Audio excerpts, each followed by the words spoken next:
All right, let's do it. Trump's legal team is expected to request a special master to review the documents seized by the FBI. Let's get to some fucking real news for a little bit, because real news is really stupid, just like stupid news are. It's hard to distinguish what we're doing nowadays. Like, am I covering actual fucking news? Am I just am I covering real news, or am I making jokes on Twitter? I don't know. It's just like the real world has gotten to a point where it is indistinguishable. On former President Trump and the investigations that surround him, we're learning new details about the former president's efforts to reclaim materials seized during the FBI search of Mar-a-Lago. Robert Costa is at the federal courthouse in West Palm Beach. Bob, good morning. Good morning, Jamie. This week will test former President Trump's legal team as he faces investigations on several fronts, but especially here in Florida, where his lawyers plan to ask a judge to appoint a neutral party to review and possibly return evidence collected from the FBI search at his Mar-a-Lago home. How do you feel, Mr. Trump? As the August 8th FBI search of Mar-a-Lago dominates the national political scene, CBS News has learned that some associates of the former president believe the Justice Department probe stems from a flurry of disorganized activity as he left office. Sources say Trump decided to bring around 24 boxes of material to his Florida home instead of handing them over to the National Archives, a move that ultimately alarmed federal investigators, who worried the boxes contained classified information. According to the unsealed FBI search warrant and property receipt, agents seized 11 sets of classified documents, including 4 sets that were labeled top secret. It came months after a lawyer for Trump signed a document declaring all such material had been returned to the government. This is very serious business. When documents have those markings, it generally indicates that the source of information is very sensitive. The Justice Department has until Thursday to show a Florida judge its proposed redactions to the FBI warrant's underlying affidavit, which could now be released to... I mean, part of the reason why they want this fucking affidavit to come out is specifically so they can say, look what they're hiding. Look at what they're hiding. Everybody's already like gearing up towards this being heavily redacted, because of course it's supposed to be heavily redacted. You don't often have the affidavits unsealed, especially when there's an ongoing active investigation, especially because that ongoing active investigation hinges on, certain people cooperating without any sort of fear for their safety, right? And if you want an unsealed affidavit, you're going to literally, you're going to get everything. You're going to get what their strategy is. You're going to get what their investigation is. You're going to get who they've been able to turn within the organization. It never happens. But it's Donald Trump, and he gets what he fucking wants. And even if he doesn't get what he wants in this unsealed affidavit that is going to be, once again, heavily fucking redacted, and that's why everyone in the media has been talking about how it's going to look like one black bar, basically. They're going to run out of fucking ink time and time again. Then they're going to turn around and show those pages on Fox News. Get ready for that. They're going to show all those pages on Fox News and be like, what are they hiding? Because most people don't understand what a fucking affidavit looks like and what the normal process is. And conservatives always know how fucking stupid and how little their audience knows, because their job in conservative media, or in media in general, is to educate them. But if you don't want to educate someone, if you just want to propagandize, you can use that lack of knowledge to your advantage and basically cut propaganda against it. So that's what they're looking for. They're waiting for the redacted affidavit to come out so they can be like, they're hiding everything. What are they hiding? Transparency in government was something that liberals were actually on board with. I'm Tucker Carlson, and the FBI has gone full-blown woke. What about using the affidavit to find the names of the leakers and sources so they can name them publicly and unleash a mob on them through Fox like they did with the judge? See edited pics of the judge, death threats to FBI agents, attacks on the FBI. Yes, that is what they're going to try to do. That's the primary reason for why they want to fucking leak the affidavit, or at least figure out what is in the affidavit. The second reason, and that is, by the way, tampering with an ongoing investigation. Okay? That's what they're doing. They are tampering with an ongoing investigation. That's their job. Their job is to obstruct justice from happening. That's what their goal is. To the public amid calls for transparency. How did the FBI justify raiding Mar-a-Lago and spending 9 hours in the president's house? The affidavit's going to have them tell publicly now what they told the court they were going to go find. Meanwhile, in the investigation into efforts to overturn the 2020 election results in Georgia, Senator Lindsey Graham's scheduled testimony before a grand jury this week is temporarily on hold. A federal appeals court is allowing more time to determine if any part of the Constitution protects a U.S. senator from being questioned about legislative work. There is no doubt in my mind. Bro, I love that. Like, if you're a fucking U.S. senator or if you're a U.S. representative, okay, you can say whatever the fuck you want to other members of your party. You can literally conspire to murder people, I guess. And it doesn't matter because you could just say it's legislative work. You know what I mean? And that's so fucking dumb.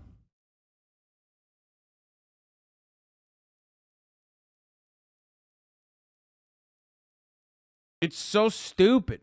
It's so incredibly fucking stupid.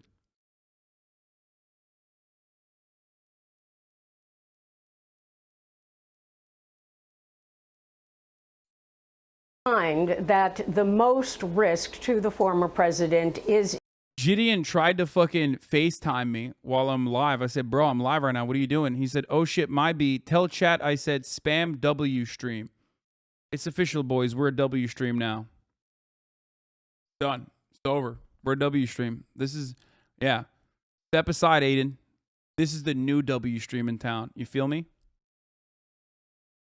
In fact, the Georgia investigation. What's on?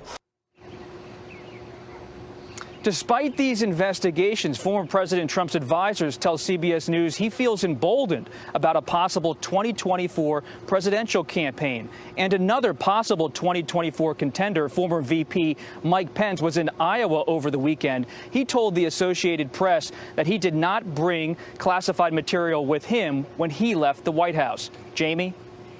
Yeah, many of his aides saying he was meticulous about that. Bob, I'm wondering what more we've learned about Senator Graham's fight against having to testify before that Georgia grand jury. We're keeping a close eye on that Georgia grand jury. Remember, it was just a week ago that former New York mayor and Trump lawyer Rudy Giuliani spent hours before that grand jury.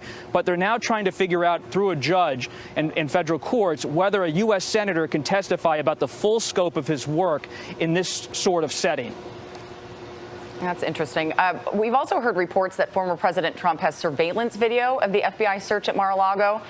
You know, Bob, what do you know about that right now? Over the weekend, we were told that the former president and his lawyers are looking through that surveillance footage from Mar-a-Lago, wondering how to use it, if to release it to the public or use it as some part of political campaign, as he expresses his grievances over the FBI search. No decisions have been made at this moment, but there is real concern on the FBI and DOJ side about this, since threats against agents since the search have spiked. Yeah, that is a concern. Bob, thank you. Welcome back to State of the Union. I'm Jake Tapper. As we wait for... This is going to be fucking awesome. What you're about to watch is My Hero, okay? My Hero Academia, the man, the myth, the legend, Dan Crenshaw, you know, friend of the show, Dan Crenshaw, get fucking dismantled by someone like Jake Tapper, okay? Well, not really, but he just like dismantles himself basically live on TV. It's pretty fucking awesome. Let's take a look at what he has to do because, you know, Dan Crenshaw, friend of the show, is famous for crying on TV about my takes on his eye and numerous other things about 9/11 that I said. But he's also famous for being a rhino, a Republican in name only. He's like the moderate Republican. He tries to, do that delicate dance all the time. Where he will try to come across like a guy who tells the Republicans, no, you can't have these things that you want to have. Like, no, I will not be sponsoring a bill that says we're going to kill every Democratic legislator. And then his fans will boo him and they'll go, fuck you, you're fucking rhino, you fucking piece of shit. He famously came out against, originally was in support of red flag laws and then came out against them. But, a lot of people got mad at him. Yes, he's a graduate of Tufts and also Harvard. Got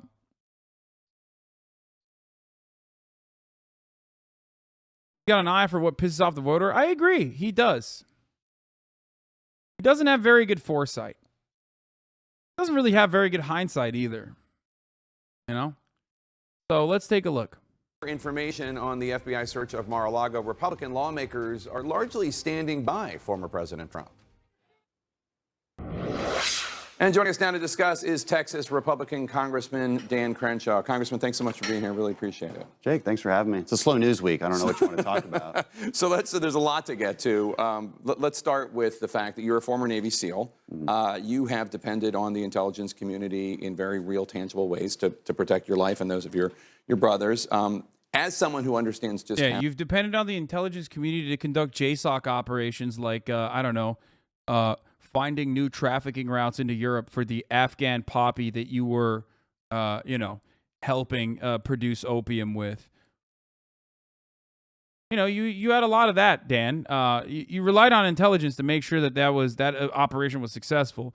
Care to give us more insight on that? No, of course, Jake Tapper would never precious say that. Intelligence can be. I'm wondering if it bothers you that there was apparently classified information in an unsecure location. Bro, I swear to God, Jake Tapper with a veteran is the same level of dick riding as Aiden Ross with Andrew Tate, okay? Veterans to Jake Tapper is the same as Andrew Tate is to Aiden Ross. Like, we often joke about, like, oh, yeah, Aiden Ross, like, you're dick riding, you're dick eating, you're dick riding, blah, blah, blah. But, like, nobody ever really sees it from the same perspective. But goddamn, does Jake Tapper love riding, dude. He fucking loves it. At Mar-a-Lago, we know that one box was labeled TSSCI, that's top secret, sensitive, compartmented information. Yeah. Well, look, you know me, Jake, and I'm not one to withhold criticism and even make my own side mad. I want to get to the truth. But I will be honest with you here. It's hard to justify what the Department of Justice did here, in my opinion. And here's why. Here's what it really I wonder why. This is the reasonable Republican take, by the way. Boils down to. It's not a question that it's bad to have classified material in a non-SCIF environment, right? So that's a non-secret compartmentalized infrastructure there. That's wrong. But there's ways to mitigate that. There's ways to resolve that issue. And I still haven't seen any evidence that... Wait, what do you mean? Okay, there were, like, I don't know, asking politely. They did that already. That didn't happen. Sending a subpoena. They did that, and that didn't happen. So what more could they have done in this situation? I mean, they did say pretty pink, please. And the Trump team just took advantage of that. They literally fucking personally sent back some of the materials, but refused to send some of them. For what reason? What are they supposed to do? That Trump was even asked to give these documents back. He's been cooperating with them on these issues for a while now, for months. And so why take it to this extreme extent? And I think that's why you're seeing so much backlash from Republicans. You're seeing everyone coalesce. It doesn't matter what side of the issue they're on with Trump. You've seen a lot coalesce around this one because it does seem unjust. And there does seem to be a long history of loss of credibility at the Department of Justice at the hands of Democrats. And I think people are rightfully frustrated about that. I think first of all, I think there are a lot of Hillary Clinton folks who would argue that, they don't think that they were treated well by the FBI. Absolutely. So it just gets to the point, though. So, but what I'll say is, and look, you're right, there's a lot we don't know. So I can't defend anything, but I will say, I don't get it. Like, it's like a light conservative talking to an even more conservative light conservative. And of course, like, this conversation is unproductive.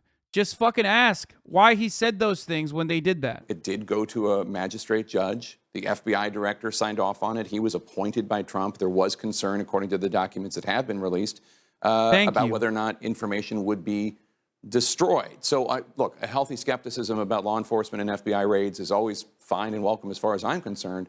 But isn't law enforcement innocent until proven guilty as well? Yeah, again, people signing off on it doesn't mean that it has precedent. It doesn't. This is a very unprecedented measure. And you know that when you're going after an ex-president who may run again, that this is automatically political. You cannot separate the legal aspects of the... Yeah, no, totally. Like Ralph Shorty, famously, okay, the Oklahoma State legislator Ralph Shorty, when he was caught having sex with a trafficked minor boy, okay, 17 years old. That was investigating him was just purely political. I mean, that's just political. It's just so political. It's, of course, inherently political when any kind of law enforcement agency goes after a politician. It's just politics, you know? It's just political. You know what's not political? The top of the hour ad break is not political. It just impacts every single person unless you are a subscriber. Okay? If you're a subscriber, then you've subscribed for $5, or you're a subscriber that is subscribed for free with a Twitch Prime. You use your Twitch Prime here on your favorite broadcaster. Then all of a sudden, you don't see the fucking top of the hour ad break. Okay? Now, there's another way. Maybe you're lucky and you get that immunity through a gifted sub. You know, some people send gifted subs to the community. You might be one of those lucky people. If you're not, though, you got to make your own luck. Here's the 1 minute ad break now. This from the political aspects of it. You can't. And it doesn't seem to me like they've acted responsibly as a result of that. And look, again, why not just ask him? Why not just ask him? But they did. Negotiating and trying. But they did. Jake Tapper. You have a slam dunk. You look for slam dunks. If you're in the media, your job is to get these fucking slam dunks. This motherfucker is blindsided right now, okay? You've entered his blind spot. He has a blind spot for Donald Trump, okay? And he's just revealing a perfect opportunity for you to strike, okay? It's so clear. This would be a clip that runs over in eternity if you turned around right now and blindsided him with a question like, well, that's interesting, or counter, like, well, that's really interesting you say that, because they did do that with a subpoena. Trying to get the information for the Justice Department. And he cooperated. But he didn't turn over. They'd been negotiating and trying to get the information from him, and he cooperated. But he didn't turn over boxes and boxes of material, as far as the Justice Department says. But he's been cooperating, and I think he's on the record saying, whatever you need from us, just ask. It's great to see you guys. I mean, it was a very friendly environment. But his lawyer said they didn't have any more classified information, and the Justice Department said, yes, you do, and they went and got it. And the only reason we know about the raid was because Donald Trump announced it. Right. Well, I think we would have figured it out even if he hadn't. But look, yes, the lawyers did sign that document. That they have nothing left. Now, that's either a huge mistake on part of the lawyers, but even if it was nefarious, again, why not say, hey, we don't believe you? Wait. He's just trying to offload that now over to the lawyers. Oh, the lawyers made a mistake, an innocent mistake. Oh, okay, interesting. Yeah. Now let us come back and let's go through these boxes again. There's tons of boxes here. I mean, do any of us really believe that Donald Trump is like reading his nuclear secrets on his bedside at night? Like, there's an intent question here. Bro, he is flailing. He is fucking flailing right now. This is a horrible way to try and defend him. And if you're going to use the espionage, come on. I mean, does anyone believe that he took the classified nuclear materials or read it by his bedside? Like, motherfucker, we don't even know if he knows how to read. Okay. It doesn't matter what his fucking intent is. Like, literally, the rule of law doesn't even, the rule of law itself doesn't even care about that. So, Jake Tapper, again, hook him with the left. Act. And if you're gonna pursue this criminal investigation, you have to prove intent. And that doesn't seem likely in this case, right? Especially when this person has been cooperating extensively in a very friendly manner. And so that's why a lot of us... Bro, what do you mean he was cooperating in a friendly manner? Did he or did he not refuse to fucking give back some of the classified materials that he was subpoenaed? Doesn't matter how friendly he was. You know what I mean? Oh, Your Honor.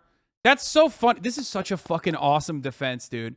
Your Honor, I know I tried to rob the bank, okay, with a gun. But when the detectives came over to my house and asked what I was doing on that day, I was very friendly with them. So obviously that means that, I'm innocent. I was friendly with the law enforcement.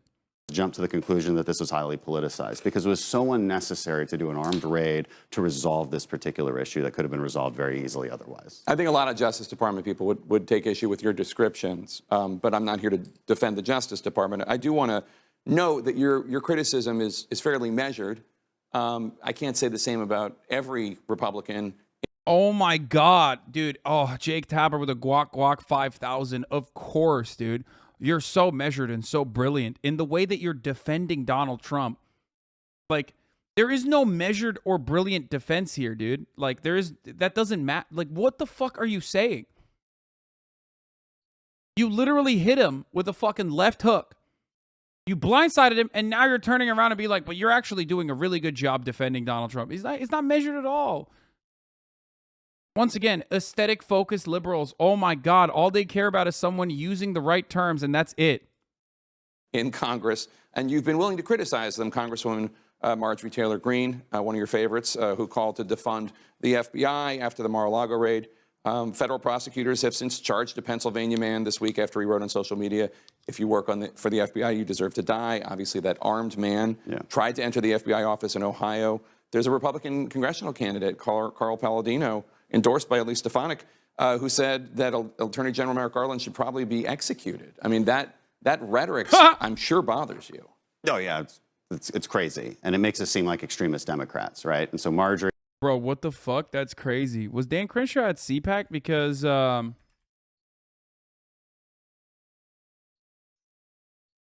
if I'm not mistaken, and I might be, but this is what happened at the CPAC. Are all ladies and gentlemen, we are all domestic terrorists. Please welcome founder of the ladies and gentlemen, we are all domestic terrorists. That's so weird. I love that the underline, the line comes under domestic too. Domestic terrorists. And like it stops at domestic. Huh. Please welcome founder of the ladies and gentlemen. I love the underlying notion here from Jake Tapper is that like because Dan Crenshaw is not literally calling for the murder of FBI agents, that he is the reasonable Republican. Like you've been very measured in your response to Donald Trump taking and refusing to give back classified materials, some of which might be actually like nuclear materials, top secret classification status.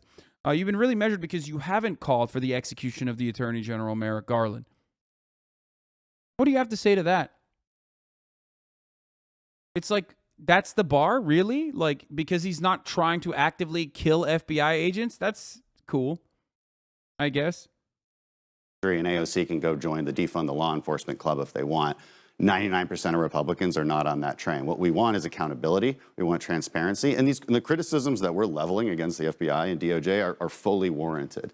It is not those criticisms that lead to a crazy person attacking an FBI. Oh, no, I'm not saying that. I'm talking about people who are like saying kill FBI or... No, it's completely wrong, right? It's completely wrong, but that's not where 99% of Republicans are at, of course. And I'll tell you what frustrates Republicans when you hear that kind of criticism is, last time I checked, you had even the White House spokesperson saying, yes, people should be out protesting in front of Supreme Court justices' homes, even after Brett Kavanaugh had his life threatened by this. And so, there's a double standard that frustrates the Republicans quite a bit when we talk about these. I don't know why he's just like riding the Republican Party so much, because like the Republicans don't want you, man. Little bro, the Republicans don't love you, little bro. Stop it. These issues, again, doesn't make it right. Also, protesting outside of the fucking homes of Supreme Court justices is a little bit different than like entering the fucking Cincinnati FBI field office with a nail gun and an arsenal with the specific interest of murdering FBI agents. You know what I mean?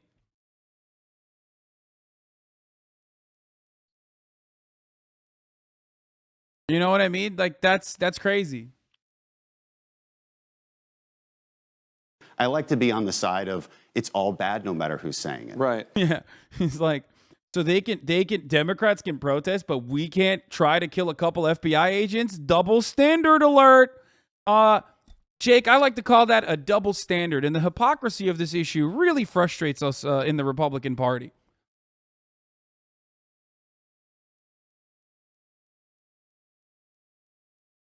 Love that. Let me ask you another question that's important for all Americans, but especially in Texas. The governor of Texas, Greg Abbott, says Texas has now bused nearly 1,000 undocumented migrants from the border in Texas to New York City in the last 2 weeks. There's an immigration researcher at Syracuse who said that Abbott is doing these migrants, these undocumented individuals, a favor and, quote, practically ensuring that these migrants will be allowed to stay in the country because immigration judges in New York tend to be more lenient than immigration judges in Texas. What do you make of this stunt, this move, whatever you want to call it, by Abbott? Well, look, what he's doing is he's sending a message. There's no secret there, right? This isn't a policy move. This is a move of desperation to get someone to pay attention to what we're dealing with in Texas. Which is why I support it. Yeah, so will they have a more likelihood of staying in the country? Look, basically everyone who's crossing our border has that same likelihood. There's almost 2 million, I think we're at apprehensions just this year. That's an unprecedented number. Huge amount of those will stay in the country because the backlogs in our system are so severe that that's going to happen anyway. And when we're talking about the New York and D.C. busing, we're talking about Yeah, by the way, if you're wondering, like, with the CNN rhetoric, this is really important. CNN went through a bunch of fucking firings. CNN's new CEO, Chris Licht, has been attending to an audience neglected by the network for the past several years. Republican lawmakers. The network boss camped out in mid-July in a room on the first floor of the Senate side of the Capitol, S-120, where he asked GOP lawmakers to come and talk with him privately.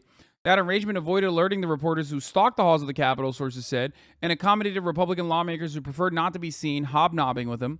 Licht's message, according to one of the lawmakers who sat down with him, as well as several sources briefed on the exchanges, was, "We want to win back your trust."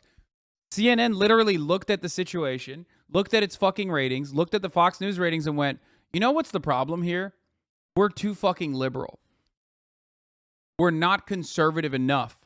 So what we should do is become more conservative, which is fucking awesome. I mean, fuck this country, okay? Fuck this country. Fuck the media. I'm glad that they're doing it. Yeah, suck on that fascist cock, you pieces of shit. Have fun with it. At least they'll make better content, hopefully. Okay? Wonderful. Wonderful, dude. Absolutely fucking wonderful stuff, okay? Yeah, it's great. But your numbers go up too, damn. Yeah, you know me, man. I love, GOP's Biden equals open border rhetoric doesn't even work. The border is so open that we're doing 3 times many drug seizures at it, which is crippling your community.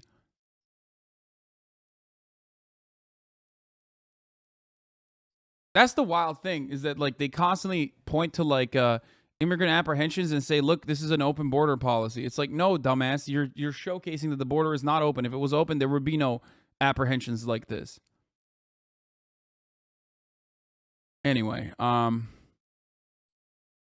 let's continue. A few thousand immigrants. That's what we deal with on a daily basis in South Texas.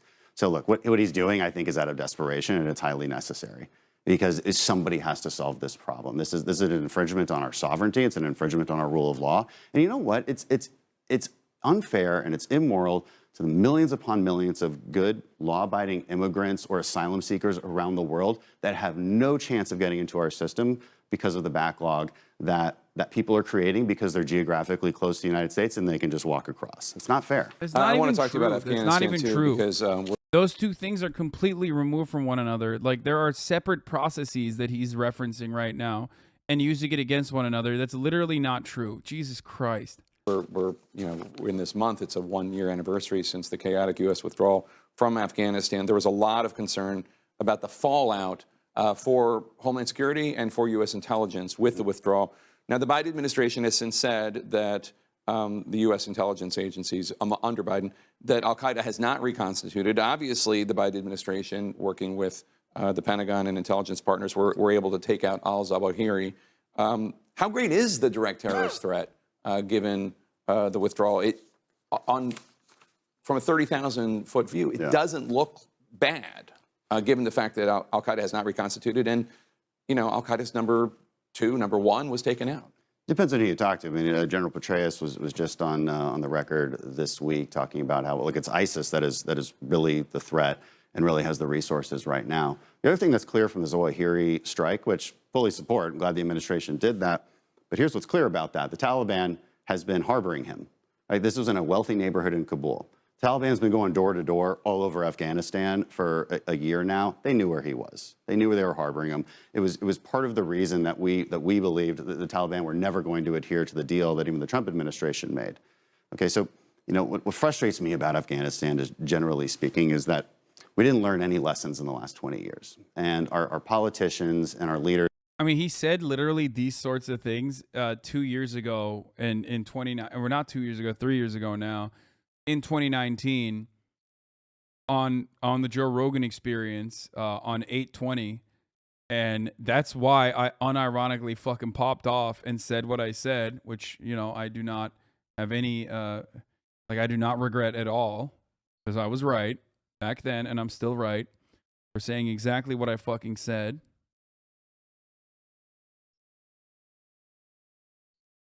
I will not repeat it. I did miss the anniversary yesterday, but it was more of a tactical retreat from being live on the anniversary, so I could, you know, make sure that I didn't pop off in this way.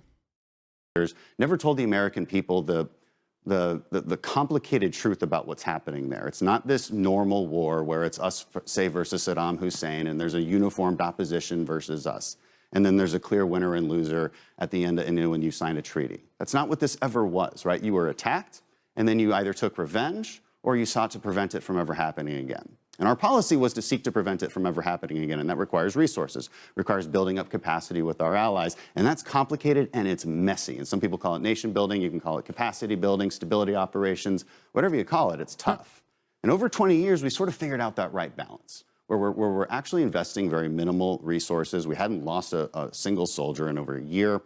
We had very few troops there, and we had a strategic Bagram Air Base, not just for counterterrorism operations, but it's close to Pakistan, it's close to Iran, it's close to China. Yeah. And then we just give it up. Why? Because of these emotional cries to, you know, bring the troops home, no more endless wars.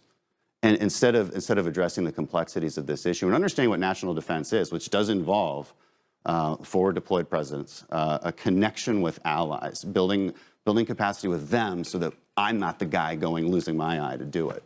And we lost it all.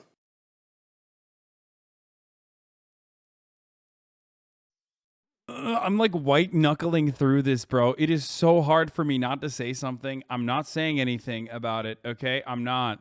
I've grown, okay? I've learned.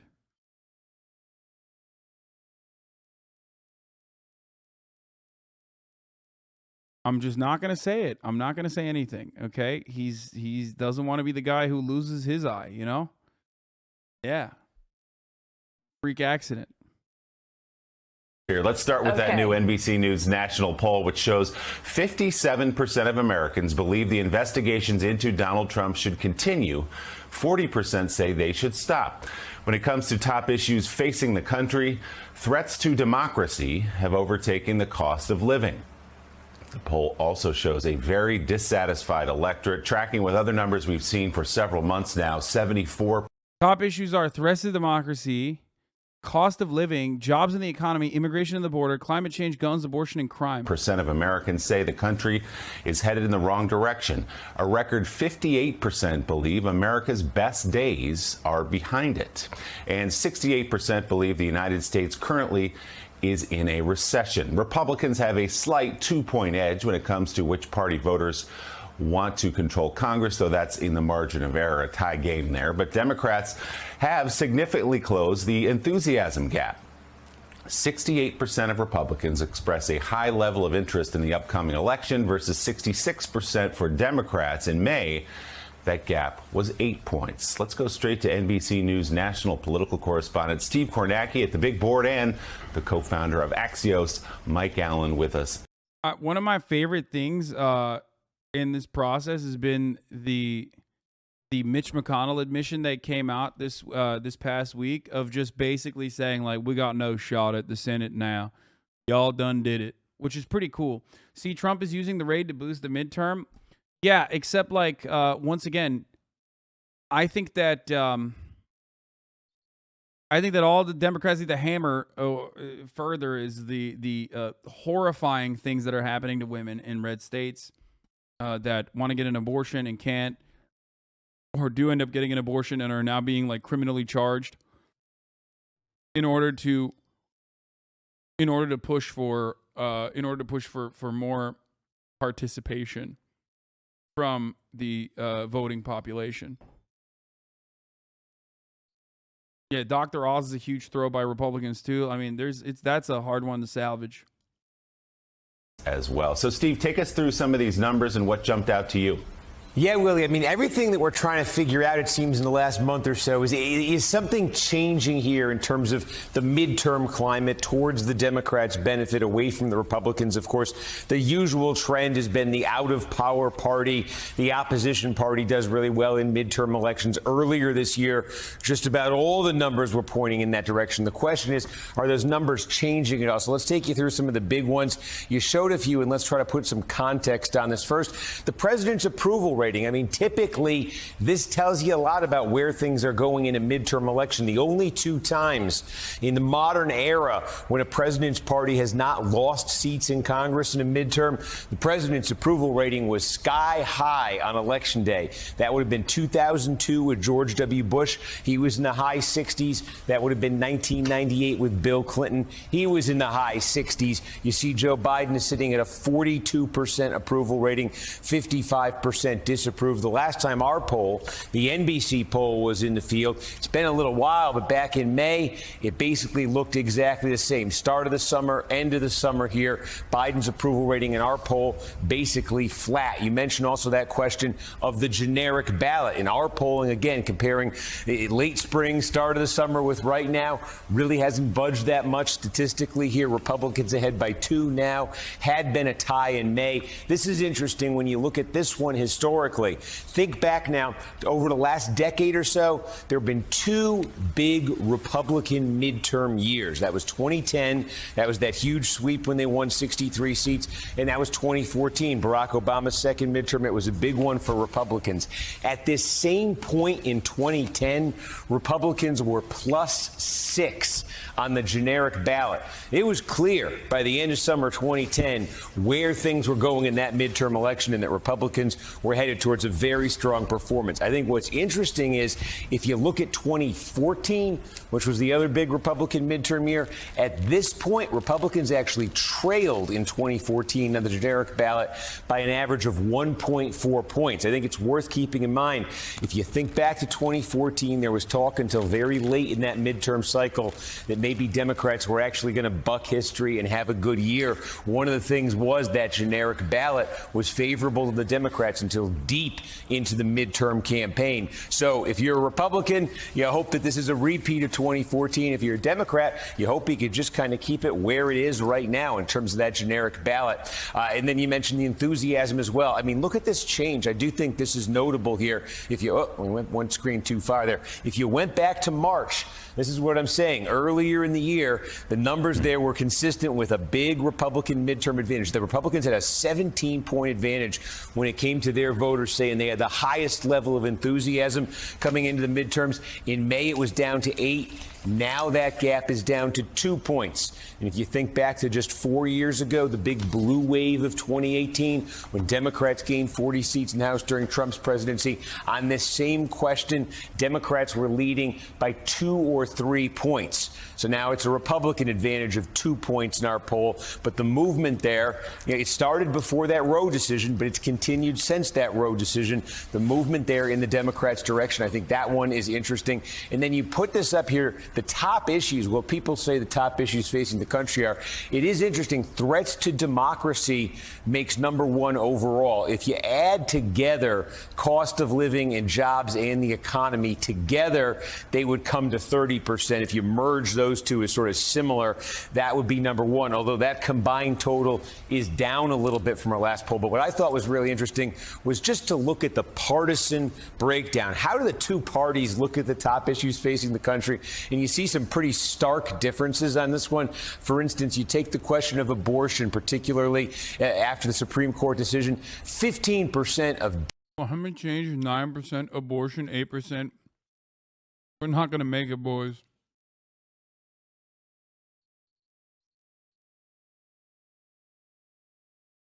You know what I understand from this? When Democrats ride for an issue, they don't ride for an issue in the same way that Republicans do. Look, the #1 issue for the Republicans is immigration and border. 30%.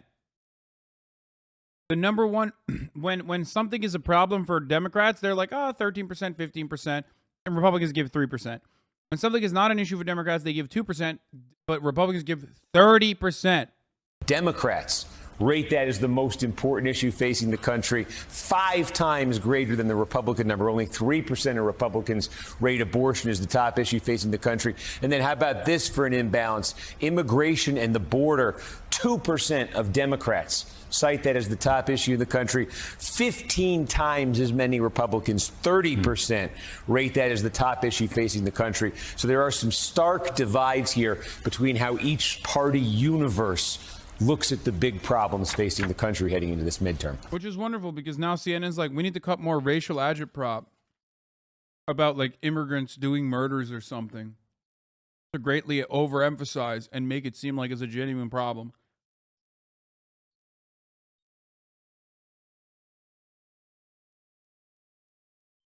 So thank God. That's so much fascinating information in these polls. And Mike Allen, if you just look at that screen that Steve has up right now, he's right. If you combine the numbers 2 and 3, those are the economy. That's 30%. So that really is number one. But the fact that 21% of Americans now say threats to democracy are one of the most important issues, or the most important issue facing the country, does show the impact of the January 6th committee's select hearings. And perhaps, who the fuck is being polled? Like just MSNBC watchers or something?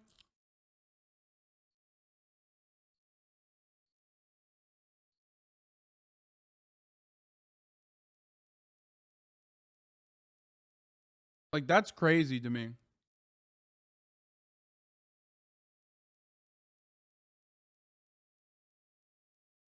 I don't know. I don't understand it.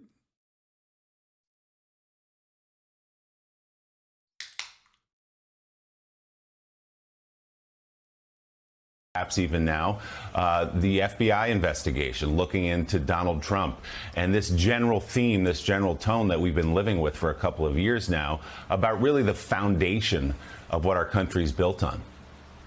Willie, I think that's a great point. There have been a lot of debate about the January 6th hearings. They've definitely over-delivered in the content and the drama that they have come up with between their live witnesses and their network documentary style production. But this is a sign that is, people are like, oh, was that only inside the Beltway? No, this is a sign that it's seeping out. And Willie, I can tell you, I've been talking behind the scenes with the committee, and for their hearings when they resume in September, they plan more blockbusters. They're thinking of it as season 2, and they are not going to have a sophomore slump in their season 2. They're definitely teeing it up. In fact, Liz Cheney. Well, they're literally... Brother, don't you feel like you're trivializing the genuine threat to democracy that Donald Trump poses when you cover it like it's a fucking Netflix series that's coming back for a season 2?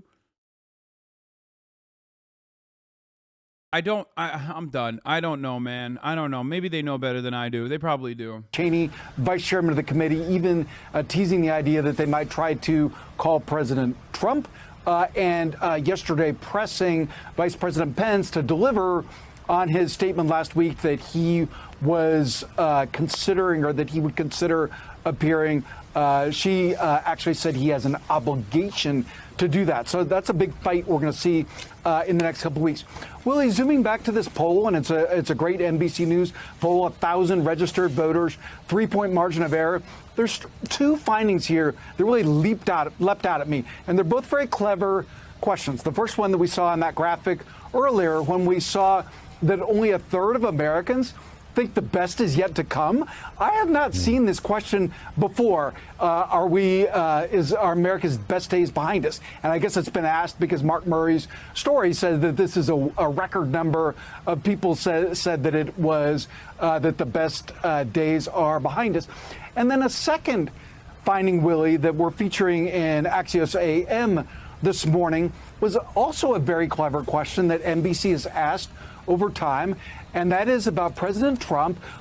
They asked Republicans, are you more aligned with President Trump or the Republican Party itself? And this is where we're starting to see an early sign of possible data showing an FBI bump for President Trump among Republicans. He could still have, this could be completely moot. You guys are on crack if they don't think that the Republican Party is aligned with Trump.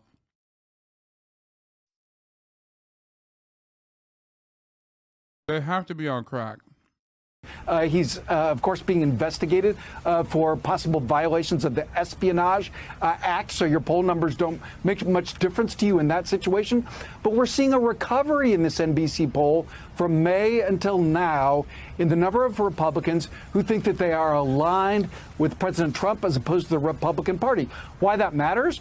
This is Trump dialing in to the idea among Republicans. The more that they are against Trump, the more Republicans say they're for him.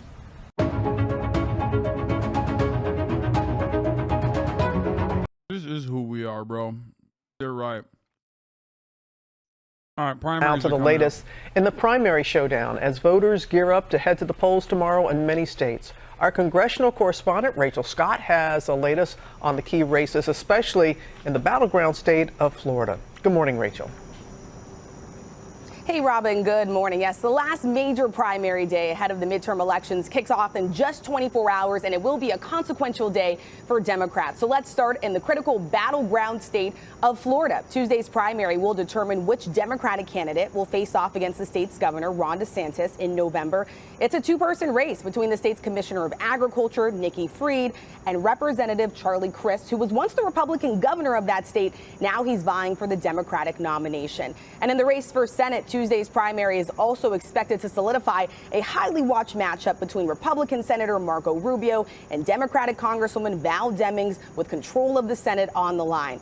In New York, there is a slate of contentious and messy Democratic primaries. The congressional maps are redrawn earlier this year, and now you have two top-ranking Democrats, House Committee Chairs Jerry Nadler and Carolyn Maloney. They are facing off. Funny. I can tell you that most Democrats have stayed out of this race. They are watching to see how it all shakes out. But Senate Majority Leader Chuck Schumer has endorsed Nadler. Michael. All right. Thank you so much, Rachel. Let them fight. Hi, everyone. George Stephanopoulos here. Thanks for checking. That one's going to be great. Oh, here.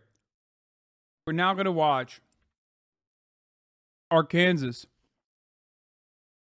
Trigger warning. The video does contain police brutality. Also, double trigger warning. Old white man supports other old white man. What, you think Carolyn Maloney is better than fucking Nadler? They're both awful. What? Who gives a fuck? Chuck Schumer could have endorsed Nadler or Maloney. It doesn't matter. It's just like an awful.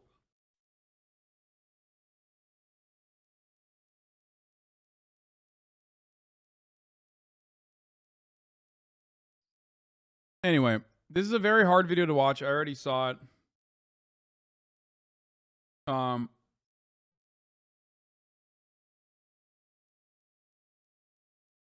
This is a very hard video to watch. There's police brutality, trigger warning. Also trigger warning, Arkansas.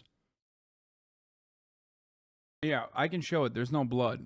It's just a fucking insane, yet another insane instance of police brutality. Let's take a look. Arkansas law enforcement officers have been removed from duty after this video showing them hitting a man outside a store in Mulberry, Arkansas, was posted to social media. The officers are seen punching and kneeing the suspect repeatedly and later arresting him. In the video, a woman not seen can be heard screaming to stop beating him, telling the officers he needs his medicine. An officer points and yells at her to back up. The person who posted the video says, "That was the... They were slamming his head against the concrete. You know, just boys being boys, cops being cops, pigs being pigs." Look at this part. An officer points and yells at her. That shit's crazy. He's like, I'm coming for you too, motherfucker. Like, literally. This is how they operate. This is how they fucking operate, dude. Look at this. They know they're being filmed. They do it anyway because they feel like they know that there's not going to be any fucking accountability coming for them. Then they're like, yeah, you're fucking next. Her to back up. The person who posted the video says her sister witnessed the altercation. The two Crawford County deputies were suspended and the Mulberry police officer placed on administrative leave while the incident is investigated. Police say the man in the video is 27-year-old Randall Worcester of Goose Creek, South Carolina, They accuse him of threatening and spitting on a gas station attendant in a nearby town. The clerk then called the police. Worcester then rode a bike to the County Express convenience store in Mulberry, where he was arrested outside the store. One witness tells CNN affiliate KHBS it looked like the man got up to run away to avoid arrest, but the sheriff claims he got up to attack an officer. Worcester is being held at the county jail on multiple charges, including first-degree assault and second-degree battery. It's unclear whether he has an attorney. The Crawford County... What do you mean it's unclear if he has an attorney? Does this motherfucker look like he has an attorney, bro? Terroristic threatening, by the way. They fucking hit him with, like, literally everything they could. Like, judging by what the fuck was going on there,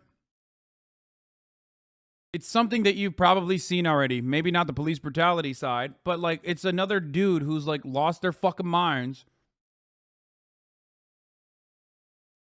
Behaving in an insane way. And instead of dealing with it by, sending in a social worker, knows how to deal with these sorts of circumstances, could technically go there and provide the adequate mental health treatment that this person clearly fucking needs. They send in the cops because there's no one else to go in a situation like this. And then the cops do what cops do best, which is beat the shit out of the dude. Okay? And then they fucking threw the book at him, too. And second-degree battery. It's unclear whether he has an attorney. The Crawford County Sheriff's Office released a statement writing, "I hold all my employees accountable for their actions and will take appropriate measures in this matter." Get the fuck out Arkansas of here. Governor Asa Hutchinson tweeted, "The local arrest incident in Crawford County will be investigated pursuant to the video evidence and the request of the prosecuting attorney." Now, Worcester was hit with a number of charges, including assault and resisting arrest. But this is an incident that's going to take a lot of investigation. The sheriff's office says a state investigation was opened into what will be limited to the physical force used here against the officers involved. Only once that's done could it be referred to a county prosecutor for any potential charges. Commissioner, thank you very much for being here. I mean, that's the question, right? What's necessary? And there's a lot we don't know. We don't know really what we can't see what happened. Dude, what do you mean? There is no situation where that kind of like ass whooping is necessary. What? How are you going to find a situation where you're like, oh, well, we don't know the full situation? What do you mean? They already apprehended him. What the fuck are you talking about? That's one of those videos where it's like, you don't need to really know much more. Like, he could have literally tried to fucking do an act of terrorism and he doesn't. Like, a normal civilized society that has apprehended that criminal, if they were like an actual fucking terrorist, wouldn't have to like pummel their skull in. Like, that's crazy.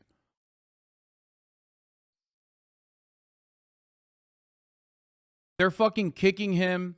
They're slamming his head against the concrete. It's just concrete. It just doesn't matter. There is no fucking protocol. The media is morally culpable for these kinds of police brutality incidents when they try to find a situation where that is normal. There is no situation where 3 fucking officers standing on top of a dude are beating the living shit out of him, grabbing him by the fucking skull, and bashing it into the concrete.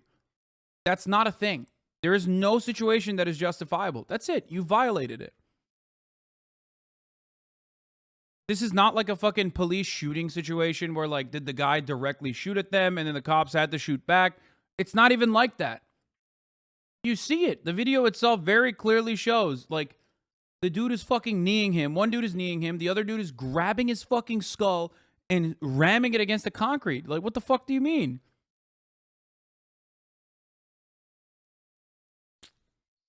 Before that video begins. However, is there any scenario in which a response like that would be proportional and necessary? Well, good morning, Poppy.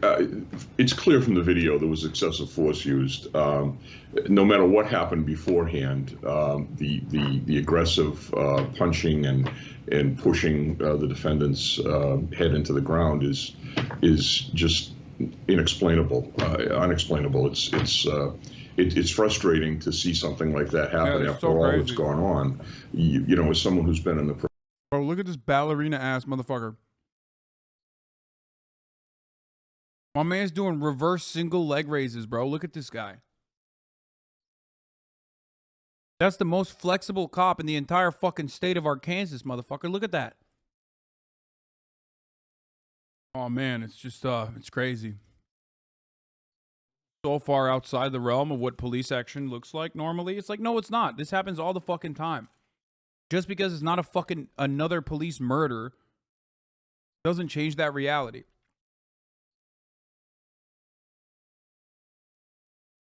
Profession, you just wonder to yourself, when is this going to stop? But it's also a really important lesson about body cameras. There was a study done that body cameras on police officers not only improve the officer's conduct, but improve the conduct of the individual that they're interacting with. So I wonder, where those cameras are, why they weren't on the officers, and if the presence of those cameras might have made a difference in this situation. There is, as you know, Ed Davis, training for officers to subdue someone that they're trying to arrest if that person is resisting arrest. And what caught my attention in particular was the repeated punching to the head, and even, it appeared, banging his head on the pavement. And I just wondered, any training that you've experienced, has that ever been part of the training? Is it ever part of the training to do that, to subdue a suspect? Yeah. Not in a situation like that. There can be no explanation for the vicious punching and the slamming of the defendant. I love that he's like, yeah, there could be a situation where you could repeatedly pummel someone's skull in, but not this one. How about no, man? How about no? That's fucking psychotic.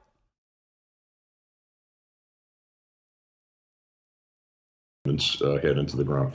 That particular officer has clearly acted outside the bounds of what's right. But what I'd like to stress is that when you have situations like this, where you have anger and you have adrenaline that is playing a role in this, the officers will do things sometimes that are outside their training. It's not acceptable. It has to be trained out, but it's very difficult to do that among young men who are engaged in that kind of a combat situation. And the punching, it can happen. An officer can punch people, but only if they're being attacked at that particular time in a means, in a way to defend themselves. What I saw there on the ground just was not appropriate. Well, Ed Davis, you've commanded police in Boston. Thanks for sharing your experience with us this morning.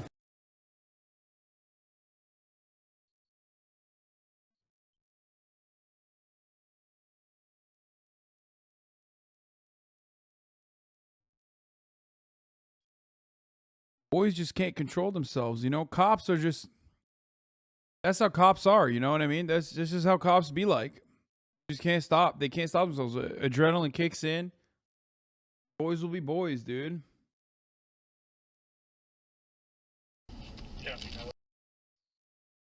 An ATF agent was tased, arrested at gunpoint by Columbus police. Wait, what? Get on the ground. We'll figure it out. Get your hands up. Sir! Don't argue. Face down on the ground. Face down now. Face down. You guys are making a big mistake. Fine, we'll settle that second. Settle that. Face down now. All the way down. All the way. All the way. This is from January 2021. There's a nice little pig-on-pig violence, dude. I do like this kind of content.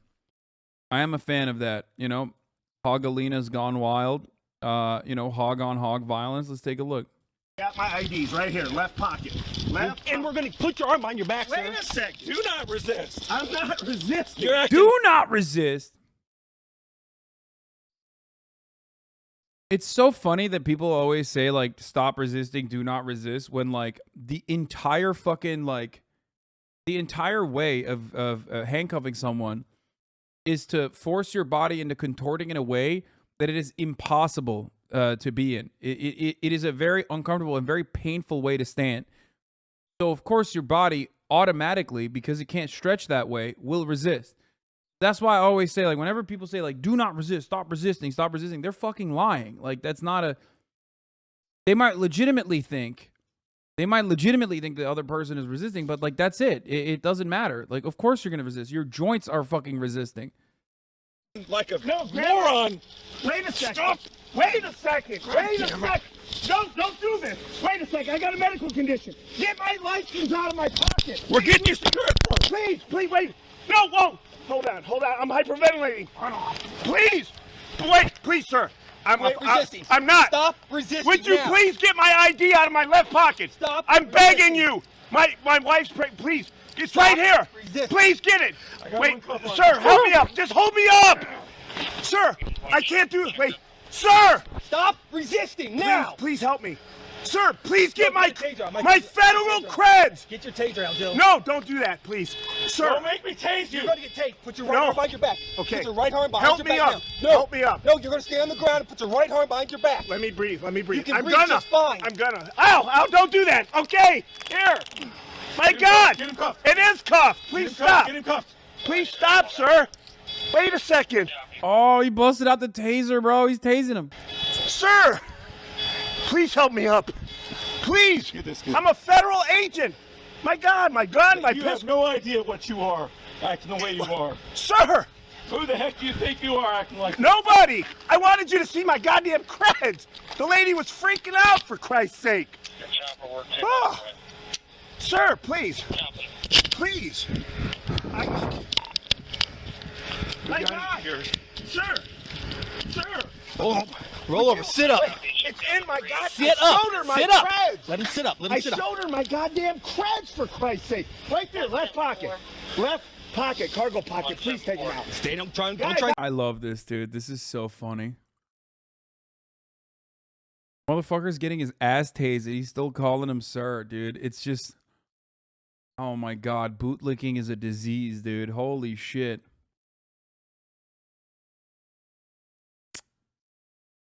Why is there a gun laying on the ground? Because he's an ATF agent, bro. What do you mean?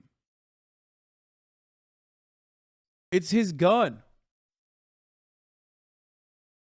Why is he resisting, though? Why isn't he remaining calm and letting the cop do their job? Interesting. Yeah, it almost feels like it's impossible to remain calm in a situation when a fat piece of shit's, 300-pound knee is collapsing your chest, right? It's kind of weird. As they pull your arm behind you.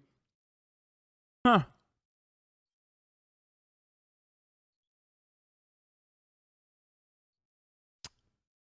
I get it. I fucking get it. Then you should have behaved the way you did. They're still yelling at him. They're like, it's your fault we beat the shit out of you. Why would you see my creds, for Christ's sake? My God, I'm here to fucking talk. No, you're the one that's in the wrong. Sir. You know if you have interaction with the police, you obey commands. Sir, I was trying to get No, you didn't obey command. Sir, I'm with you guys, for Christ's sake.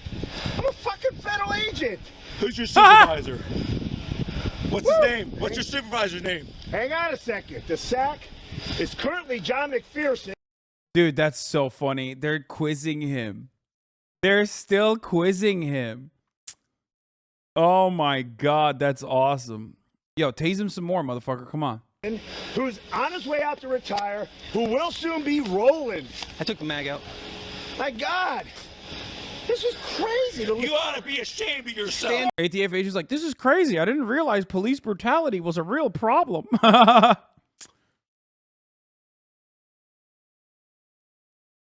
You know what this is? Look, he's like smiling a little bit. You know what this is? This is like when you fucking, when you realize you're wrong in the argument, but you don't want to admit it. So you keep like trying to find new ways. Like last week when people were like, Hasan is exploiting his editor, not even my editor, but my producer for his podcast. Like, what a piece of shit. And then my producer came out and was like, what the fuck are you guys talking about? It's literally run like a cooperative. I'm getting 1/3 of the entire revenue split amongst me, Will, and Hasan. And then they were like, well, this still says a lot about how Hasan, it still says a lot about Hasan because like we were able to believe this fucking false information. And basically like they were still trying to fucking flip it back onto me for some weird reason, even though they were like unironically just so horny to fucking cancel me. Yeah. That's what the cops are doing, where they're like, we beat this fucking Fed's ass.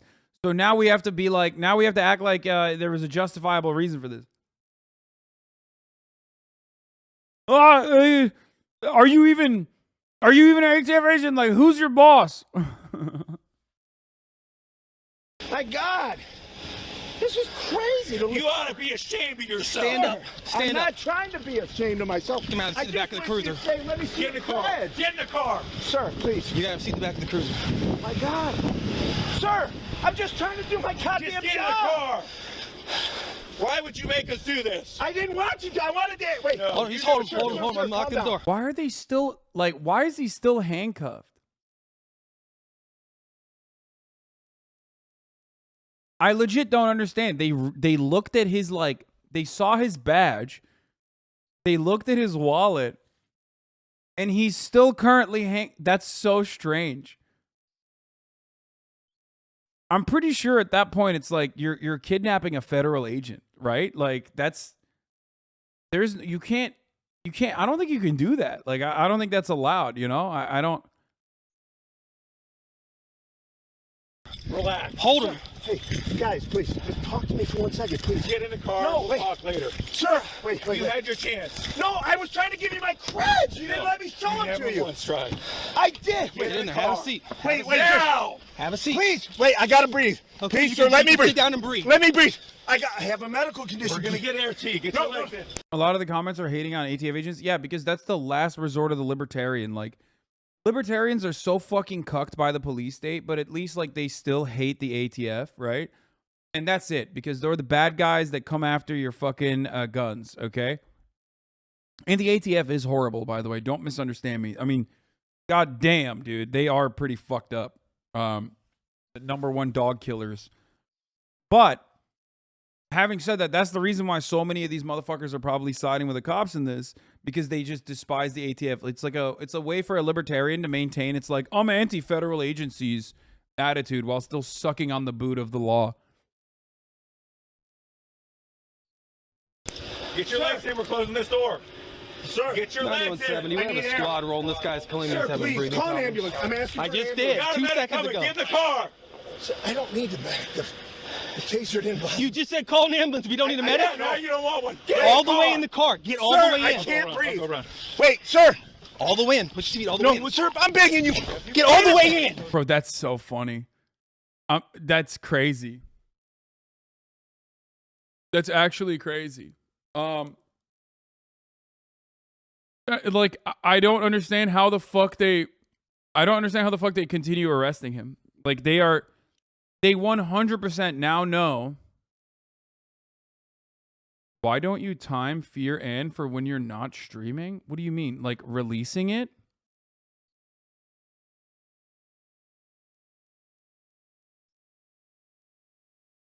Because, you know, it's a separate entity?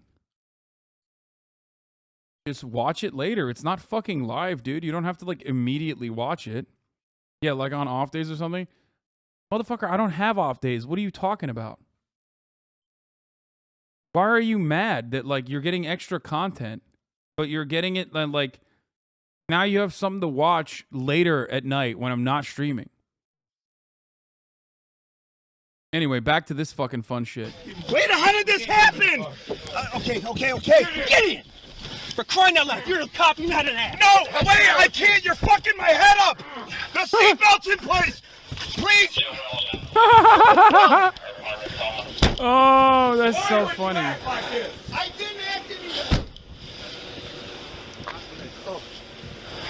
You kind of projected mad on that shitter. It was a good question, Law, because it's extra content. And also, I have no other fucking way to release it when I'm not live, because I'm live all the fucking time. That's why I serve you the top of the hour ad break 8 times a fucking day at the top of the hour, because I'm live for 8 hours a day every fucking day. Okay? And 8 times a day, I tell you, you can avoid those ads as long as you subscribe for $5 or for free with a Twitch Prime. You want that juicy, uninterrupted, hog-on-hog action. You can subscribe for $5 or for free with a Twitch Prime by connecting your Amazon Prime account to your Twitch account, or you can get gifted a sub. Okay? Here's the woman ad break now. Take 1 day off and everyone thinks you're a 6-day Andy. Ludwig does it after stream and he posts his newest video, but what the fuck, chatter, who has? Well, I can't do that. I can't do that because I'm not on YouTube. Ludwig can raid into a YouTube video of his and pump the numbers, but I can't do that on Twitch.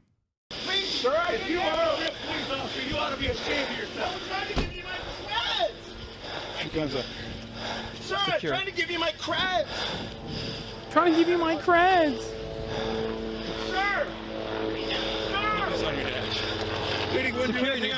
Bro, they're so winded. I love these bags of potatoes, bro. So incredibly winded from the routine. Wait, Newsmax is blaming the ATF agent? Body cam footage shows why cops must cooperate and communicate. Michael Dorstowitz is like Alan Dershowitz, but oh my God, the Newsmax writers are so funny. They got Callista Gingrich on there. Oh, fuck yes. In your vehicle. Secure the gun in your vehicle. Please call my supervisor. Please call John McPherson. We have our supervisor on the way. We'll let him handle it. He's pointing his gun through the window? Wait, what? No, he's not. Can he do that? Oh, he was doing that. The cop was doing that. They pull out Air One for this? Fuck yeah, dude. You need a helicopter to arrest one ATF agent. Please call my supervisor, guys. My sergeant's on the way. He's going to take care of it.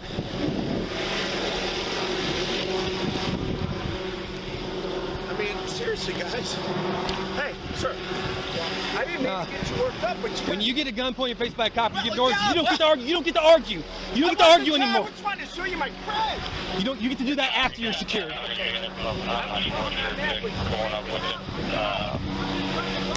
Did Tate nuke his own Twitch? Or, oh, it has. He nuked it own. This channel's been closed by the user. Oh, he deleted his own Twitch. He didn't get banned. He deleted his own Twitch. Damn, that's some real bottom G behavior, brother. It's a classic I'm not owned move right there.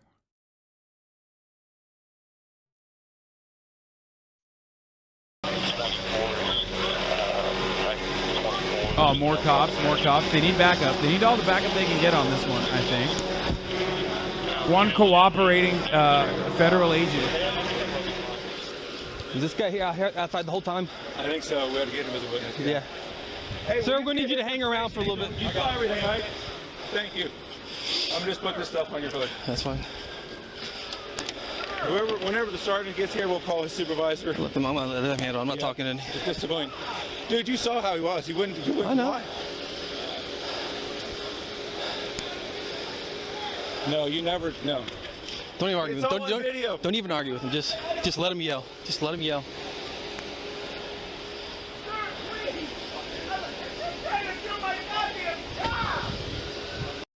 He's a thief. ATF Jamesburg attempted to make contact with a member of Columbus, Ohio community who then called 911. When Columbus PD officers Joseph Kenzel arrived, Agent Berg did not comply with their commands. Well, they kind of did. He kind of did. Wait, Agent Burke, who in 2015 was charged with shoplifting wine from a Kroger grocery store, is now suing the officers for excessive force. Bro, dude, cop brain is so fucking it's perma-fried. When you're on that cop brain shit, you literally fucking will pull the arrest records of another guy who's also a cop.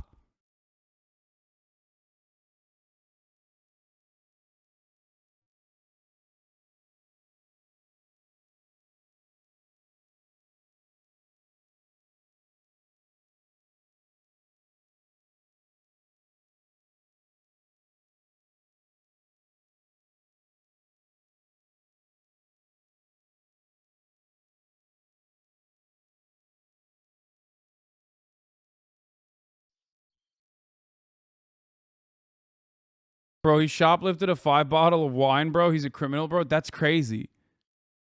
Please call my supervisor. Please call my supervisor.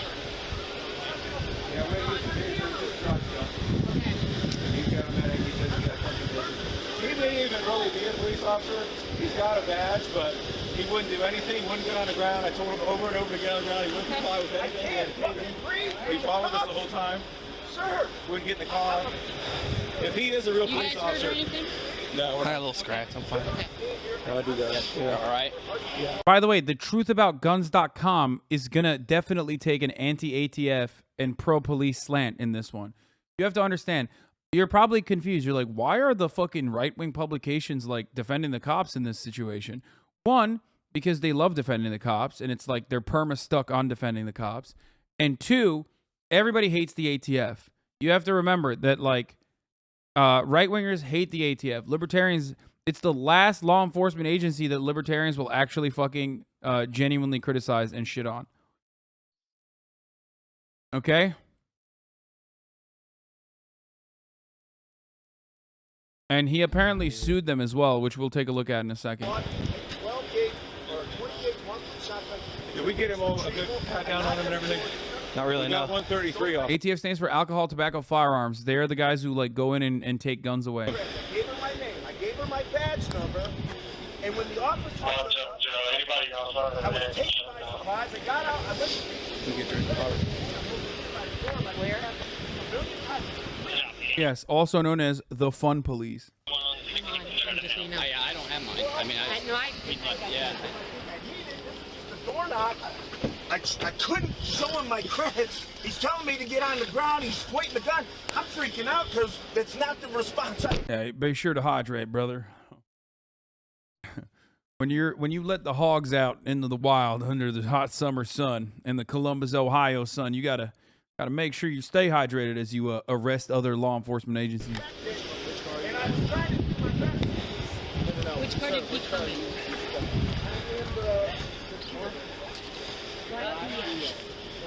Right there. Right there. Did you run that tab? Which one? Not yet. Not yet. I don't see one black Kia.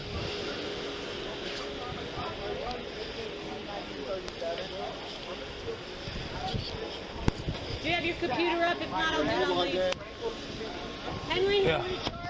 He's going to run on mine. He's just going to use my computer. Okay. Okay, I'm gonna actually watch this video now. Who and what and the right. Before we dive into the interaction, I want to give a big thanks to the sponsor of this episode that serves to serve many devices. Surfshark is offering 30-day money not permit Surfshark for sponsoring this episode. On July 7th, 2020, ATF agent James Burke went to a home in Columbus, Ohio to retrieve a weapon from an individual who was not permitted to have a firearm. Agent Burke knocked on the door, but the individual inside the home refused to open it and called 911 instead. Despite the fact that the caller read the dispatcher Agent Burke's badge number, officers Joseph Fahey and Kevin Winchell of the Columbus Division of Police were dispatched to investigate the situation as an attempted break-in. Hey, turn around. Let me see your hands. Turn around. Let me see your hands. Okay, let me see your hands. I need to see. Said, I'm a federal fucking agent. That's it. That's the first thing he said, okay? Like immediately. He's like, I'm a federal fucking agent. Some ID. Get on the ground. Get on the ground now. Why? Why is your gun out? Why is that the first thing? Like, why is that the first reaction, bro? Like, no normal human being should look at this and go, wow, that's great. That's fun. Like, he's already pulled out the 9, dude. What the fuck? Now. Get on the ground. Get on the ground now. I'm a federal agent. 917-110-3. I'm a federal agent. Get on the ground. Get on the ground. I'm a federal agent. Why wouldn't you show me your ID when I got here? Don't move forward. Wait, what do you mean? Why won't you show me your ID when I got here? You think it'd be better if he reached, dude? You're already fucking, you pulled it out. Got all the conflicting instructions too, both asking for ID and telling him to show his hands so he could stay. He was not complying either way. Yeah, exactly. He didn't ask for it. He is at 335. Get on the ground. We'll figure it out. On that 10-8. Not getting on the ground. Well, then stay where you're at. I'll stay where I'm at. Fine. Why do you got to make this harder than it is? Listen, I'm not getting on. I have no problem making this. There's no problem making this deadly. You're the one overreacting. I'm not overreacting. We got a call that someone's impersonating a police. I'm not overreacting. Brother, you have a gun trained on him. Every single situation where your gun is out, where your service weapon is aimed at a human being, is an instance where you're most likely overreacting. Unless it's one of like the very few instances where it is reasonable, you know, viable, where like someone else also has a gun trained on you. You know what I mean?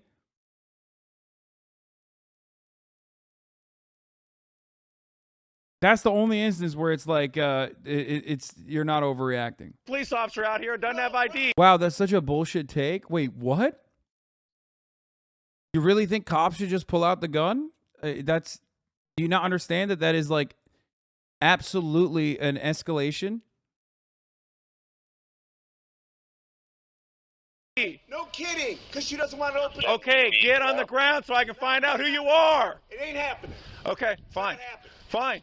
Although Agent Burke repeatedly states that he is a federal agent, Officer Fahey continues to order him to get on the ground. While the interplay between the jurisdiction and authority of federal and local law enforcement agencies is complicated, in general, local law enforcement has the authority to issue lawful orders to federal agents when necessary to complete their duties. In the U.S., the authority of state, county, and local police departments is established by what is known as territorial jurisdiction. This means that, in most situations, a local police officer only has the authority to enforce criminal laws within their own city. But as long as they are within their jurisdiction, they can enforce every type of criminal law. For example, Section 737.11 of the Ohio Revised Code, which would apply to Officer Fahey, states that municipal police officers have the authority to enforce all municipal ordinances, as well as, quote, all criminal laws of the state and the United States. Federal law enforcement agencies, on the other hand, have jurisdiction throughout the United States, but they typically do not have a general grant of authority to enforce all laws. Rather, federal law enforcement agencies are granted authority by Congress through the United States Code, and most are limited to investigating matters that are within federal jurisdiction. While states have a general police power to pass laws for the welfare of their people, the federal government can only create laws regarding certain subjects that are listed in the Constitution, such as regulating interstate commerce and providing for the punishment of counterfeiting money. These powers are often referred to as the enumerated powers of the federal government. How do you know that was their first interaction? Wait, what? Bro, they fucking called. It was a break-in. They're coming onto the scene because someone called in a break-in. Okay, ATF guy is sussy because they are ATF. Goes up to some random fucking house and says like they are with the Alcohol, Tobacco, Firearms Agency. He's a federal agent and he's asking questions about whether or not they have guns in the house. Okay, which is that's inappropriate, and I do agree. Fuck the ATF, right? But what you're there's no reason to like create other narratives here. Government. Therefore, both Agent Burke and Officer Fahey were operating within their jurisdiction throughout this incident. But without more information about the underlying situation, it is unclear whether a court would conclude that Officer Fahey's commands constituted lawful orders. Do you find I think I'm a police officer or something? What the heck's the matter with you? Who do you think you are? Get on the ground! I'm not getting on the Chopper things. I'm not getting 91.7, I'm pulling up. I got my ID. Do not reach for your waist! Keep your hands up! Dude, why would I have an O-waist? Get your hands up! Sir! Get on the ground! Face down, on the ground! Face down now! Face down! You guys are making a big mistake. You are the one making a mistake! Settle down. Face down now! All the way down! All the way! Once Officer Winchell arrives on the scene, Agent Burke decides to comply with the commands of the officers and gets on the ground. While attempting to place Agent Burke into handcuffs, Officer Fahey deploys his taser, and after being stunned, Agent Burke surrenders to the officers. Sir, I'm just trying to do my job. Just get in the car! Why would you make us do this? I didn't want you to. I wanted that. Wait. No, you knew what you were doing. Sir, calm down. Relax. Sir, hey, guys, please, just talk to me for 1 second, please. Get in the car and we'll talk later. Sir, wait. You had your chance. No, I was trying to give you my creds. You didn't let me show them to you. You never once tried. I did. Get in the car. Wait. Now! Have a seat. Please, wait, I gotta breathe. Okay, please, sir, let me breathe. Sit down and breathe. Let me breathe. I have a medical condition. We're gonna get air to you. Get your legs in. Get your legs in. We're closing this door. Sir, get your legs in. I need air. Sir, please, call an ambulance. I'm asking for an ambulance. You got a medic coming. Get in the car. Sir, I don't need the medic. The taser didn't bother me. You just said call an ambulance. We don't now you don't want one. Get in the car. In the car. Get all the way. You're giving us conflicting orders. Get in the fucking car. That's all. I can't breathe. I'll go around. Wait, sir. I gotta pee. I'll be back. Hold on. Yeah, if you got Dublin cars close, keep them. The officers attempt to place Agent Burke into their patrol vehicle, but he verbally and physically resists, prompting the officers to force him into the back of the cruiser. Please, sir. If you are a real police officer, you ought to be ashamed of yourself. I was trying to give you my creds. We got him in the car. He might even be a real cop, but he wouldn't tell us, wouldn't do anything, wouldn't get on the ground. I mean, what the heck? The cruiser will go ahead and clear. You bet. I don't believe they're looking for anybody else. We had to taser him, so we got a medic coming. Yeah, we canceled our units and now we heard you guys marked up again. Well, that's what we thought, but then he wouldn't get in the car. Trying to get in on his house. If he is an actual police officer, he ought to be ashamed of himself. Sir, I'm not. I'm trying to. You're not. You're right. You're not. Yeah. No, you screwed up, you bet. First thing he should have had his badges out when I got here. Wouldn't get on the ground, wouldn't comply with anything. Whenever the sergeant gets here, we'll call his supervisor. Yep, at this point. Dude, you saw how he was. He wouldn't comply. No, you never, no.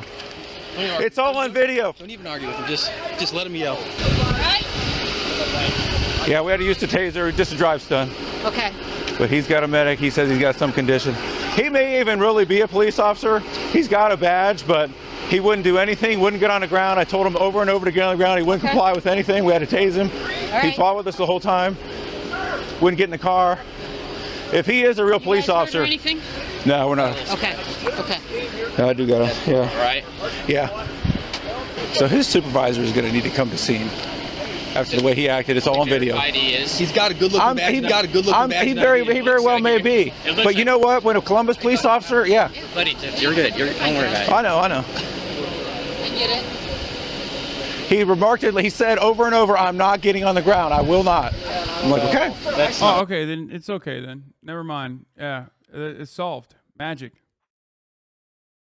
Magical words. I said, you obviously don't know what's going on then. If he's here to work a warrant by himself, there's something strange about that too. Something about the guy info. Her wife, her husband bought a shotgun or something. He was here to follow up on some shotgun purchase. Yeah. I don't know if he's an NFTA or CP, I don't know. Who knows? Here, the Columbus officers remark that Agent Burke was allegedly at the location to follow up on the purchase of a shotgun, which is a common task for an ATF agent. The Bureau of Alcohol, Tobacco, Firearms, and Explosives, known as the ATF for short, is a law enforcement agency within the Department of Justice that, according to Section 599A of Title 28 of the U.S. Code, is responsible for investigating, quote, criminal and regulatory violations of the federal firearms, explosives, arson, alcohol, and tobacco smuggling laws. Under Section 3051 of Title 18 of the U.S. Code, ATF agents have the authority to, quote, make seizures of property subject to forfeiture to the United States, which, according to Section 924 of Title 18 of the U.S. Code, includes illegally possessed firearms. In fact, as the Wall Street Journal reported in 2019, ATF agents are regularly involved in retrieving weapons from individuals who were sold firearms when they should have not been permitted to purchase one due to their background check. These delayed denials occur when, because of backlogs in the federal background check system, individuals are sold firearms before their background check is completed, as the sale is legally permitted to proceed after 3 business days, even if the check is not finished. If the FBI, which performs the background checks, determines that an individual should not have been sold a firearm once the check is completed, the delayed denial is referred to the ATF to track down and seize the weapon. In 2017 alone, the ATF was responsible for handling about 6,000 of these seizures, and a delayed denial is only one of the reasons that an ATF agent can confiscate weapons. While it is uncertain whether Agent Burke was pursuing a delayed denial or was following up on another firearm issue, it is clear that Agent Burke was performing a routine duty in his role as an ATF special agent. Are you guys the ones that originally called? Yeah. Okay. What did he say to you when he was talking to you? I have to open the door because he's a police. I tell him I can't open the door because my husband. For officers on edge, bro, we were finally able to get he said you have to open the door. I tell him I'm sorry, I can't. Stay with my kids. My kids start crying because they are afraid. And I tell him. Did he ever try to? Did he ever? So now I'm thinking, why doesn't the ATF arrive at the house with the local police to confiscate a weapon? Well, that is because the ATF itself can act like the primary agent responsible in that situation. You don't have to do that. Oh, for the record, Remember, that's why I'm saying, like, the ATF is also, there are also cops, and they are also shit, for the record. So, you know, they are just the federal cops, and they are shitty in the situation. They're probably fucking harassing this family and shit, too. Try and break the door or anything like that? Yes, he is still knock, and he said, I will stay here until evening if you don't open Okay. the door because you Okay. are liar. Okay. Very good. There's a chance the sergeant might want to talk to you, so thank you very much. Okay, good. Thanks, Dee. Appreciate your hard work. Thank you. You have a good one. The complainant essentially admits to the Columbus officers that she refused to open the door for Agent Burke despite the fact that she was informed that he was a federal officer. In general, citizens are under no obligation to open their doors to members of law enforcement. What is this cop fucking B-roll, dude? This is pretty funny. Without a warrant, and this remains true in every cop is shitty. Hasan a clown, bro. Oh my lord, why are you so fucking bent, dude? We can't even watch police officers literally fucking other cops over and behaving in an animalistic capacity without some fucking fragile little butthurt bitch boy freaking out in the fucking chat. Suck my dick, dude. Yeah, I know Trump is representing himself. Okay, content. I know. Content. I know. We'll get to it.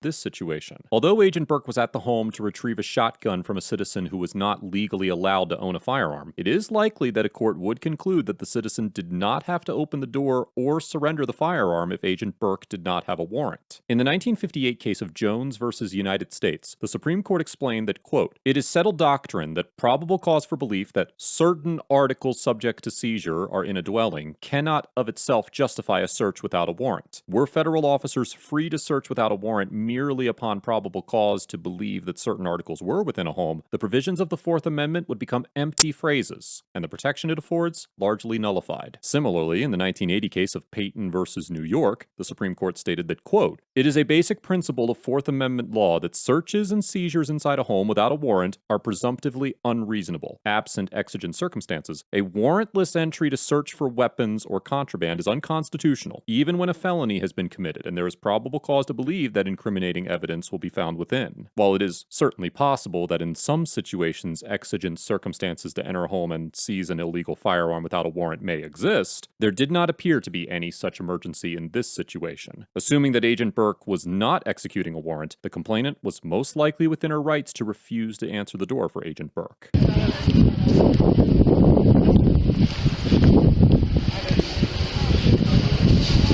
What's he got? Body armor. Hey, there's a chance he may even be legit. Who knows? But she said that he grabbed the handle and tried to push it open. Yeah, they said it. We put it as an 8 that he's trying to break in. Well, no, that's she why I said thought he's working at forcibly 58 by grabbed the himself. Yeah.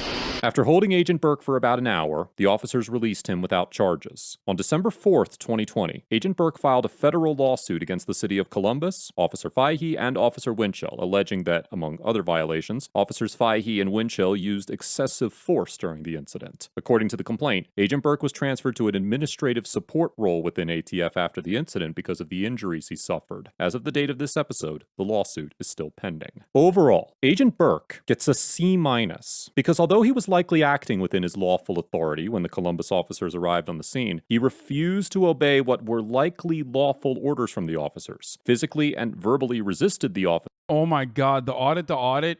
What fucking channel is this? I thought these guys were like libertarians. And maintain. I swear to God, like 90% of their resentment, even with libertarians, is still like their resentment plays a larger role in this situation. Unprofessional and audit the audit is Blue Lives Matter? Wait, why would they do an audit the audit?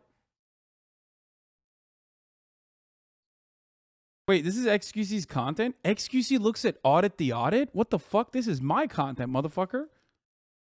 I think you guys are... Doesn't he just watch live PD? Wait, really? Bro. No shot. Wait, that's kind of cool. That I did not know that, but that is pretty dope that he like watches bad police interactions regularly in front of like 70,000 fucking little juiceronis, you know?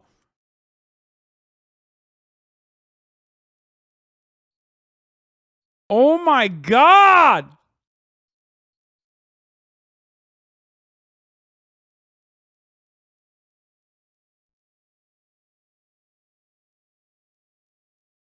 He does, but he has bad takes. Yeah, I mean, that's going to happen. Condescending demeanor throughout the encounter. While it is clear from the video footage that Agent Burke informed the Columbus officers that he was a federal agent on multiple occasions, that statement alone does not override the officer's authority to order him to the ground until they can secure the scene. Agent Burke was armed at the time of the encounter, and it could certainly be argued that the Columbus officers just wanted to disarm him in case he was, in fact, pretending to be a federal agent. If Agent Burke had politely complied with the orders of the officers, instead of blatantly refusing to get on the ground, then this interaction may have had a much different outcome. All that said, there is no denying that at least some degree of negligence took place from the Columbus officers' conduct, but Agent Burke may have had a much stronger case against them if he had been more willing to cooperate with their commands. I commend the agent for following up this interaction with the proper legal actions, but I would caution him to consider the notion that federal law enforcement authority does not trump state law enforcement authority in future encounters. The Columbus officers get an F for approaching the scene with their weapons drawn despite no immediate threat being present, neglecting to consider the facts of the encounter in an effort to gain control of the situation, and for failing to conduct a legitimate investigation into Agent Burke's identity before deciding to place him under arrest. Although the legality of the Columbus officers' commands is difficult to question, the logic behind issuing... I mean, yeah, that's... Okay, never mind. I mean, he gave him an F, so that's like... It is pretty bad, though. I mean, this is like... pretty out there, right? At least they didn't kill him. Issuing those commands is even more difficult to understand. Agent Burke's lawsuit against the officers claims that the woman who called the Columbus officers to the scene provided dispatch with the agent's name and badge number, and given that Agent Burke wasn't making any threatening gestures or statements when the officers arrived on the scene, it's extremely tough to comprehend why the officers responded to the call by immediately shouting commands with their weapons drawn. The Columbus officers also refused to allow Agent Burke to provide his credentials to them on multiple occasions, and seemed to display a complete disregard for the fact that Agent Burke was an ATF agent. As mentioned before, there is an argument to be made that the Columbus officers were within their authority to secure Agent Burke's firearm before investigating further. However, no practical threat existed when the officers arrived on the scene, and at no point did Agent Burke do anything to suggest that he was anything less than a federal agent attempting to carry out his duties. If the Columbus officers had merely taken the time to figure out what was going on before deciding to resort to physical force, then this interaction would likely have had a much more positive outcome. This encounter highlights the importance of de-escalation and investigation, and it will certainly be interesting to see how Agent Burke's loss... Yeah, notice, dude, every cop looks the same.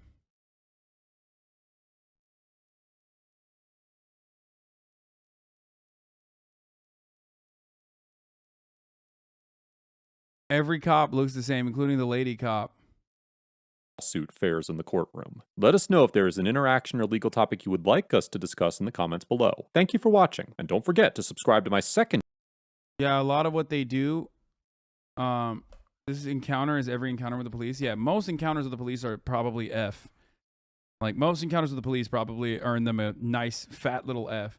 But we have some other police encounters that I wanted to look at. Here it is. Officer Oscar Mayorga blew a .391 and had an open container of alcohol in a squad car. He is now on paid leave pending an internal investigation. I mean, you got to respect him, though. Like, these guys are like, listen. What are they investigating? How cool he is? Is that what it is? Officer Mayorga. Officer Oscar Mayorga found himself sitting in the back of a patrol car. By the way, .08 is the legal limit. .08 is the legal limit. My man was on .39. That's at least 4 times the legal limit. So almost 5. Pretty much almost 5 times the legal limit, just for the record. Like, yeah, let's round up. It's 5 times the legal limit. Accused of driving under the influence. Eustis police pulled him over in his squad car July 4th. There is an open container of alcohol in your vehicle. Sir, I'm a patriotic American, okay? It's the 4th of July. You really think I'm not going to celebrate by fucking drinking one and driving? This is what our founding fathers intended.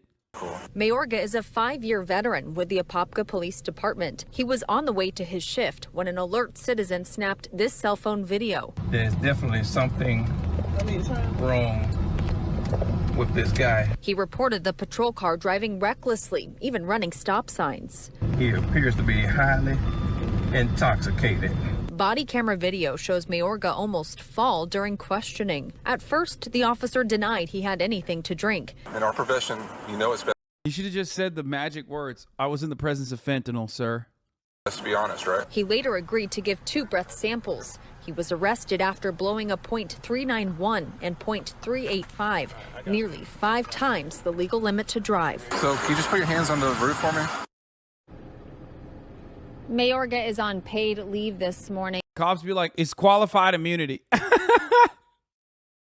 Driving drunk is my right, is my responsibility, is what I need to do, what I must do, sir. Pending the outcome of an internal investigation. They gave him paid leave, dude. That's awesome.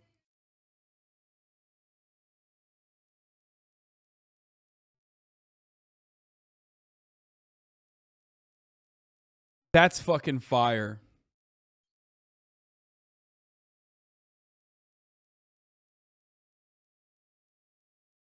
Yeah, he's like, hey, we're going to put you on paid leave so you can continue drinking and driving. Speaking of drinking and driving and cops, here is another one, another wonderful story of drunk driving cops. An off-duty officer refused a breath test after fracturing a toddler's skull in a rear-end crash. Let's take a look. He's in his pickup truck. He rear ends a fucking family car. There's a toddler in the car. His skull is fractured. Cops end up, listen, you know what they do? He disposed of evidence too, by the way. Suffolk police shielded an off-duty officer from alcohol testing after he crashed a pickup truck in the back of a car at an estimated speed of more than 50 miles per hour. Fracturing the skull of a 2-year-old boy and causing lasting injuries on this Newsday investigation is determined.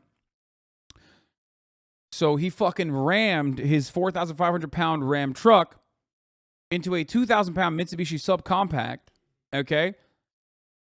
A witness reported to police that Mascarella had driven erratically for approximately a mile and a half before the collision. The Mitsubishi driver, Kevin Kavouris, had slowed to make a left turn. His 2 sons, Bastian, then 4, and Rorden, then 2, were buckled in the car seats. Mascarella were multiple cars lengths behind them. The police accident report and crime scene diagram reflected no evidence that he braked after the pickup slammed into the Mitsubishi.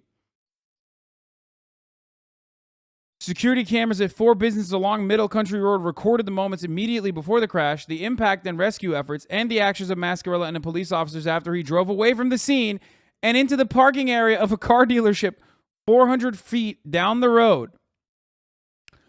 The Suffolk County Police Department gave the video recordings to a Kavouris family attorney in response to a FOIA request. They were on discs in formats that were not readily viewable. Newsday made the recordings playable for the family. Kavouris and his wife provided the videos of the police, provided the videos and police records to Newsday's Inside Internal Affairs Project after being contacted about the case. Oh, you want to know what the cops did, by the way? I mean, spoiler alert. He drove off. Okay? He fucking drove off. The cops actually tested the father for his blood alcohol content. Oh, yeah. First, for the record, a rear end collision like that in like 99.9% of cases is an 8 out of 8. It is completely your fault. Okay? Completely your fault. Like if you rear end someone, okay, it is in almost all circumstances your fault. Okay? The party that is rear ending the other person. Like literally, that's just, you're not getting any insurance payout. Like you're fucked.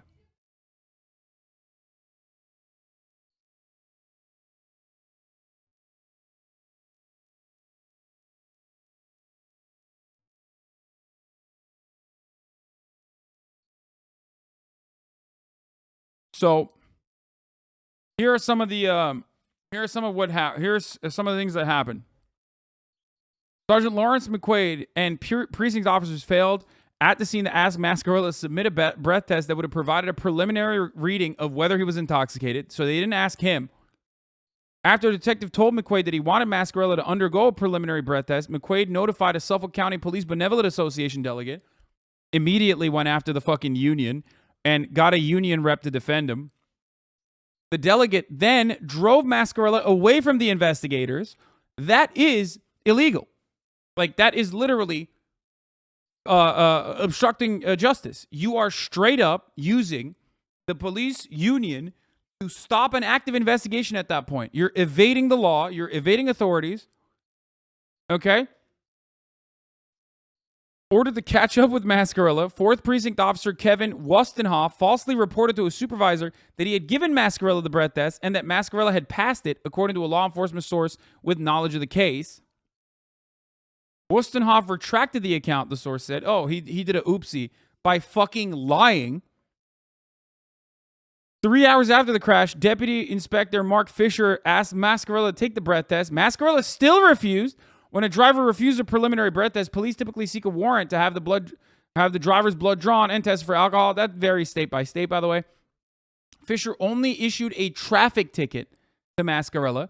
Police failed to notify the Suffolk County District Attorney's Office on the night of the crash that an officer had been involved in an unexplained, high-speed rear-end crash, had seriously injured a 2-year-old, and had refused a breath test. The omission prevented the DA from considering whether to seek a warrant to test Mascarella's blood. At that point, you're not going to get anything, by the way, because he's fucking sobered up.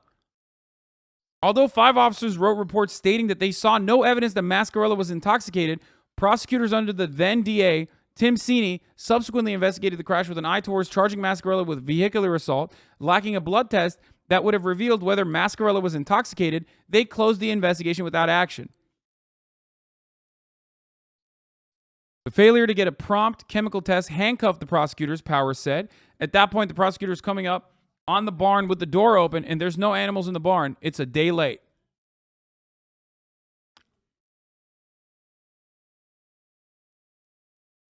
Yeah. So, know that. Newsday sought comment from the former DA Sini, his successor Ray Turney, and Police Commissioner Rodney K. Harrison and Mascarella's lawyer William Petrillo. They responded that the investigation handled by the police in the crucial hours after the collision failed to produce the evidence necessary to determine whether Mascarella had been drinking.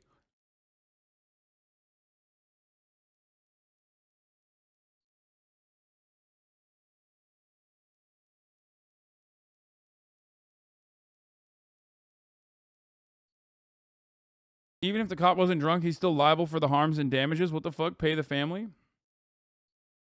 Yeah.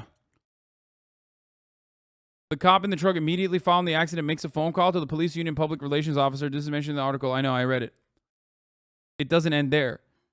The fucking police union come in and extract him. My man. They literally immediately drive him away from the scene of the crime. Like, allowing him to sober up.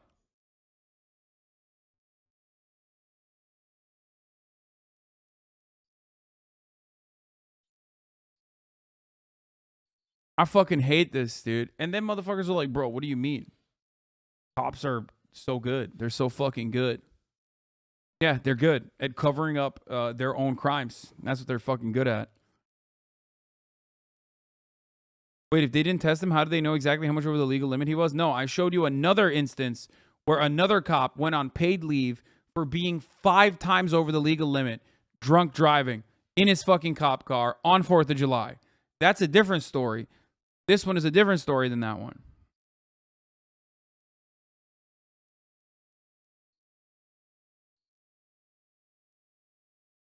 But is this surprising to you? Of course not. Of course not. Of course it's not surprising to me.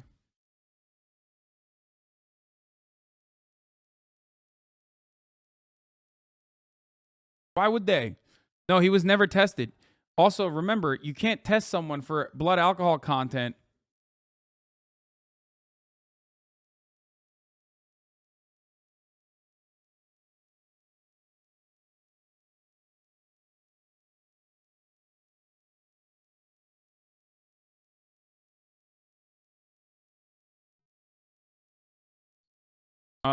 You can't test someone for blood alcohol content many hours after many hours after the fucking crash. You know what I mean? The kid survived, luckily, but his skull was fractured.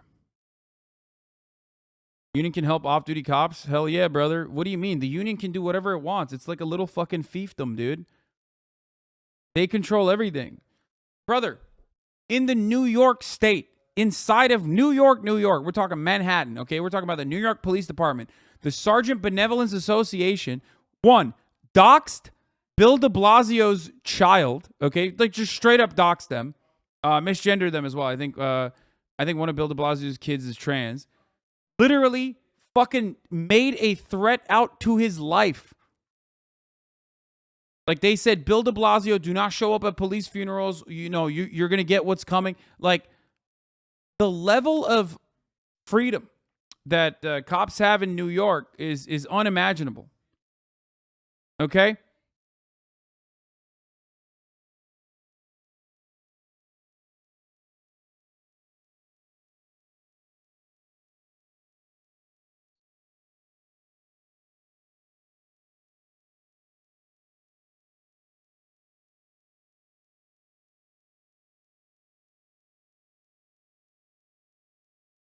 Check out this insane solution to school systems. What? School shootings? No, I don't want to look at that. Whew. The kid had to learn how to walk again at age 4? Jesus Christ.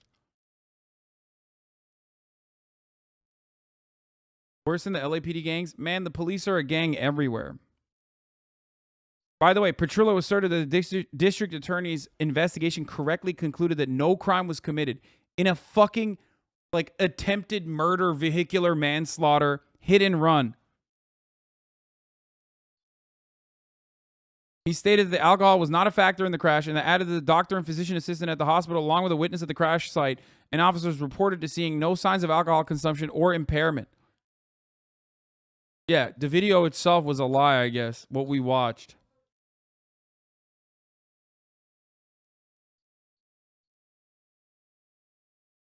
That's so good.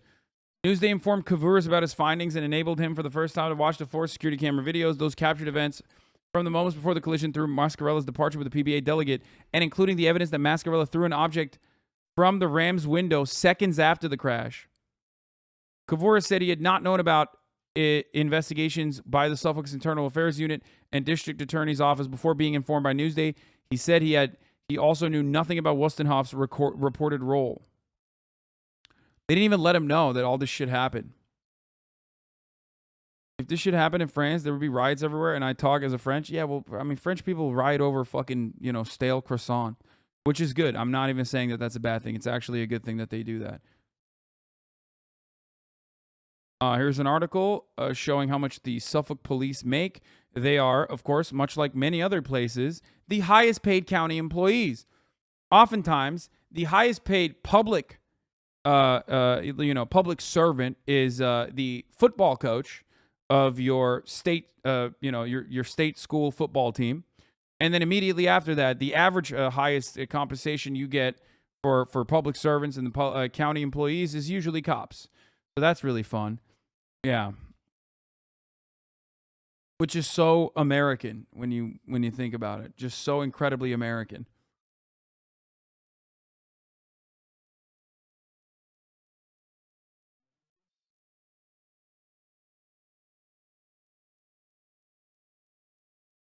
Hey, what's up, everybody? What? Why would I ever watch this, bro? Why would I ever watch that video? It's got 20 fucking views, you dumb idiot. Are you a fan of this dude? Are you trying to get like...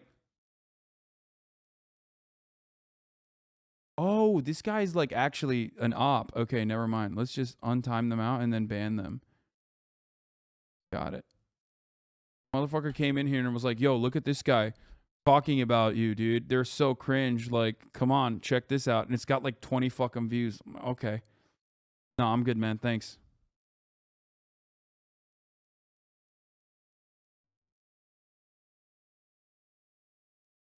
Wake up, Hasan canceled again. If you're a man holding hands with another man and you see Hasan Piker, stop holding hands.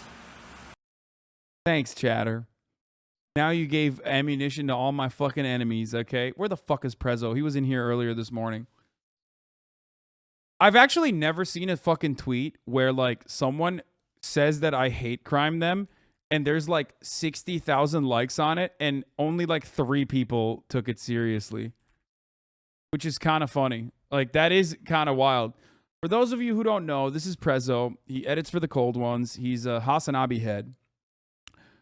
And he posted...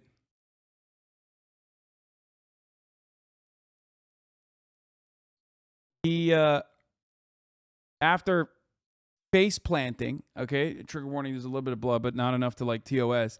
After face planting, after a night of drinking too much, okay, and losing his AirPods or whatever, he decided to take advantage of that situation because never let a good, never let a good wipe go to waste. Do not tell Hasan Piker you're gay. It got 67,000 likes. And I've actually never seen a fucking tweet with, like, mostly people getting the joke. Also, HasanAbi Updates literally fucking posted that link, which doesn't show anything, but I'm just going to skip it regardless. Most of the jokes, most of the thing that it reached out to, most of this propaganda outreach, luckily was received by the joke is not so subtle though. No, I mean it is subtle. It's such an extreme exaggeration that, like, yes, people understand it.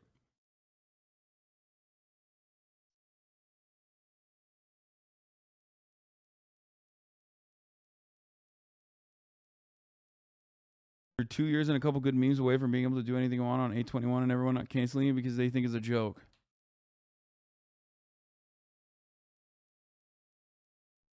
I don't think it's funny. You seem to have actually hurt that man. Yes. The caption wouldn't have been written like that if it was serious. I know. I'm just saying that it is kind of funny that he posted this. It got 67,000 likes, and almost everyone universally understood that it was a joke.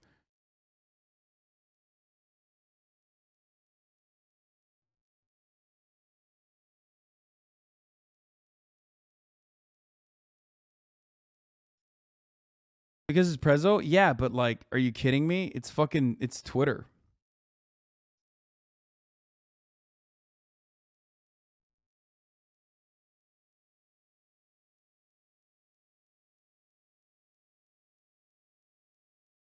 Let's say someone else said that to you who had a larger viewer base. How do you handle slander? What? People do that shit to me all the time, brother.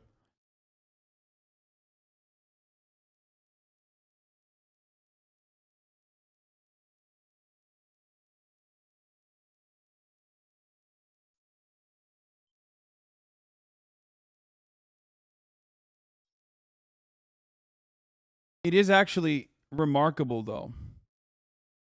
It is actually remarkable that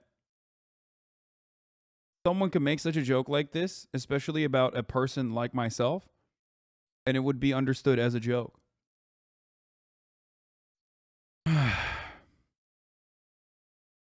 Like that guy that said you beat him up at Rutgers, Lamont? No, that guy was schizophrenic, Vorlo. What the fuck is wrong with you? That was a literal schizophrenic person who openly stated that they were off their medication. Why would you even bring that up?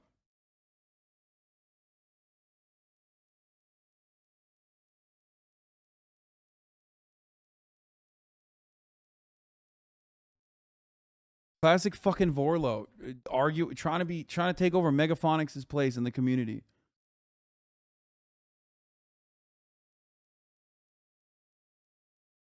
Anyway.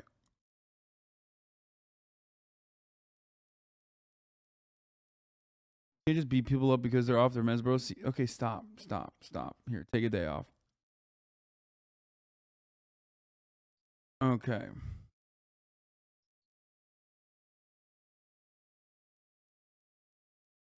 Let's be honest. Everyone on Twitter is basically off their meds. True.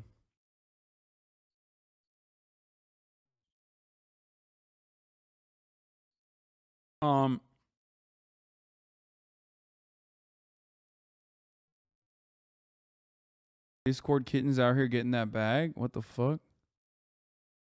What? That's insane, dude. E-dating prices. Sleep call, 10 minutes, $20. 10 plus hours, $300. Text, good morning. Night text, $4.99 per day. I love you, $4.99. Per message, I love you with a chosen pet name, $9.99. Per message, pet names pack. Regular texting with additional pet names of your choice, $69.99. Status, putting you in my status, $34.99.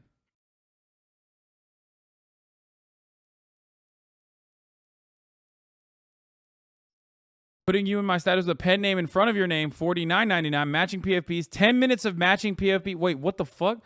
Why would anybody get 10 minutes of matching PFPs? God damn it, dude. We're so fucked. We are so fucked. We are so fucked. Bro, just hire a sex worker? Yeah, no, literally. Like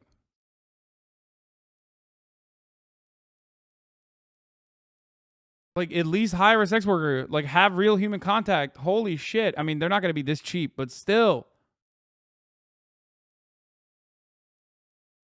I paid for the I love you text and got texted, lol, Sag. Okay, shut up.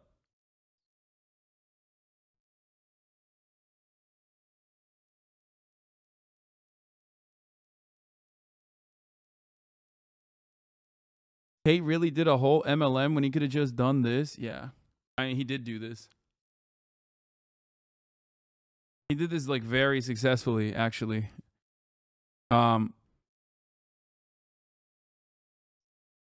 It's about the Discord kitten experience. I don't understand it at all. It's very weird. 1 to 2 hours of matching PFP is $49.99. What the fuck? We're not gonna make it. We're not gonna make it, boys. It's over. It's done. It's done. It's so done. It's so done. They want to screenshot it so they can be like, "This is my Twitter girlfriend. She lives in Canada." Where do I donate for the good morning and good night text? You don't. Shit like this makes. Whatever you say, moving. Okay.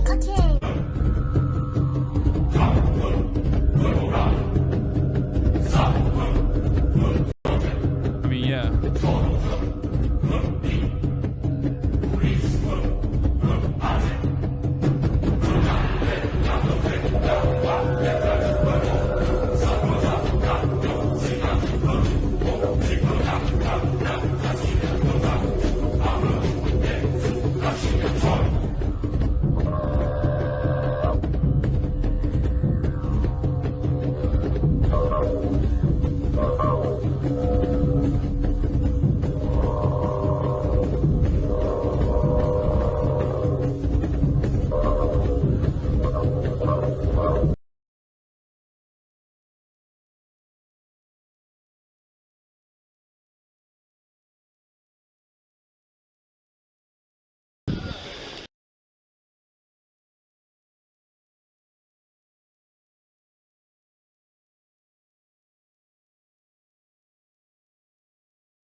Yes, we're moving on from that. We are so moving on from that. Where is it? Okay, we're going to talk about... First, I'm going to run this real quick. Will the globalists take the life of your children? It's very likely. If you're Dutch, ask yourself, why? I have a message for birds.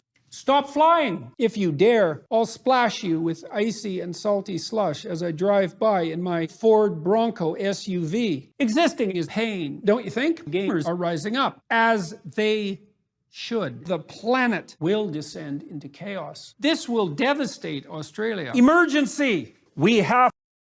Can one of the mods update the podcast command? There's a new episode out, by the way. To make everyone poorer now. I should have all the money. Critics of my view will say, if we make the poor horror, life will be more difficult and less rewarding. This would be good. How do we know? Delusional thinking. Did you watch the Better Call Saul finale? That was something. Here is the confession. I killed 40 hookers in May of this year alone. Really? Will the globalists take the life of your children? Real. He said that. He said all of that, dude. Okay. Before we move on, Alexander Dugin, we were supposed to talk about that.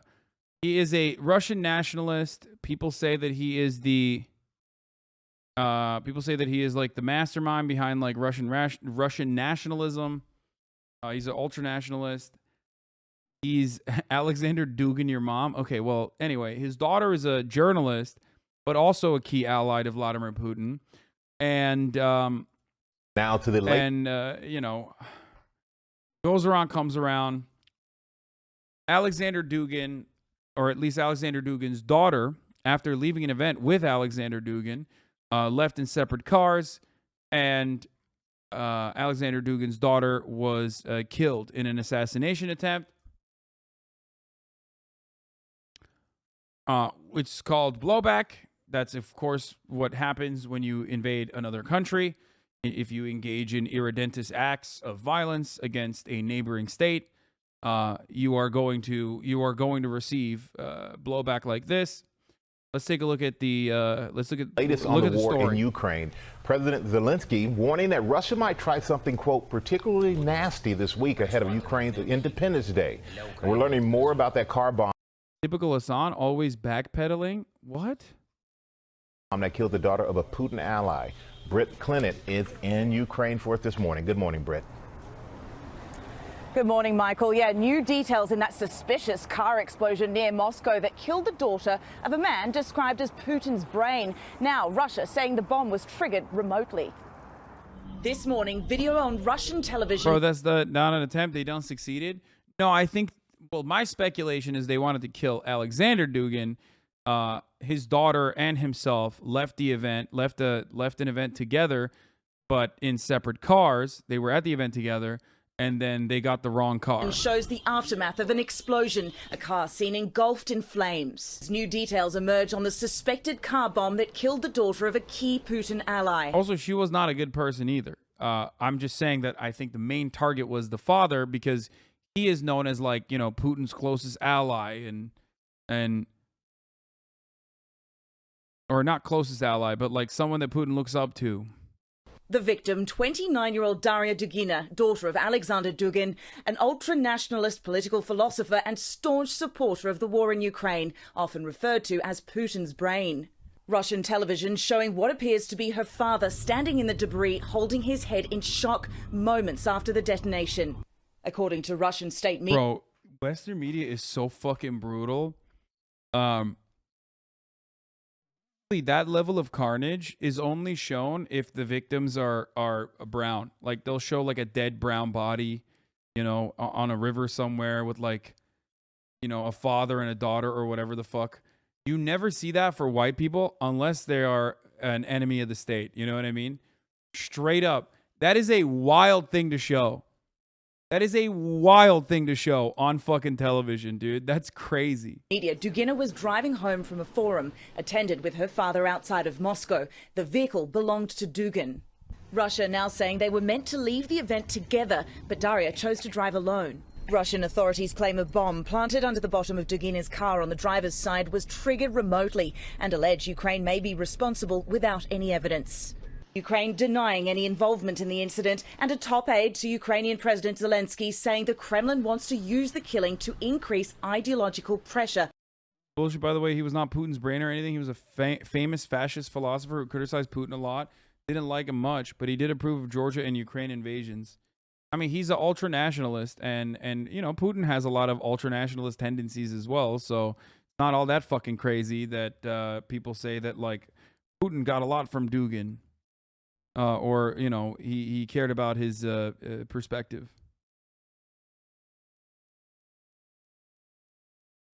But I can understand why Western media would, like, exaggerate Dugin's involvement when it does seem like Putin himself is just like plenty fucking brain broken about Russian ultranationalism.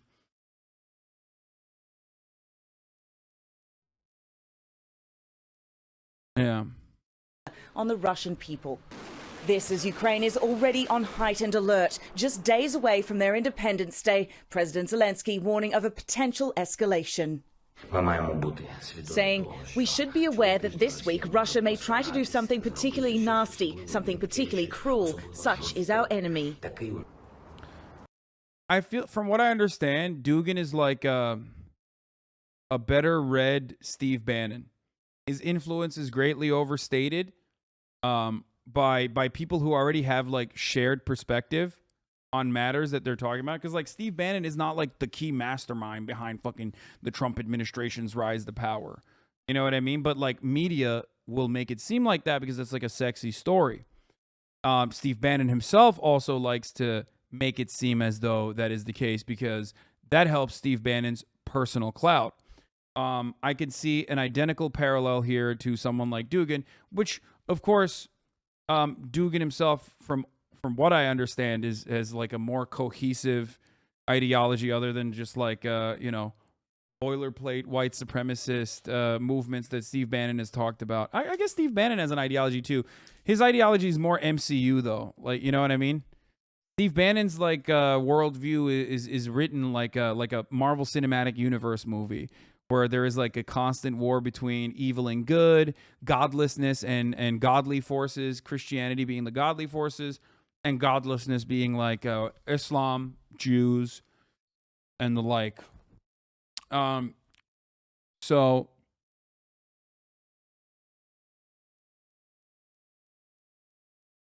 whereas Dugin seems to have more, I guess, I can't say well-rounded, but grounded within its own, worldview. It's like more coherent. Did his daughter share his views? Yes. While Wednesday marks Independence Day, it also happens to be exactly 6 months to the day since Russia invaded Ukraine. Gatherings are banned here and state employees have been told to stay away from central Kyiv as a precaution. Hi, everyone. George.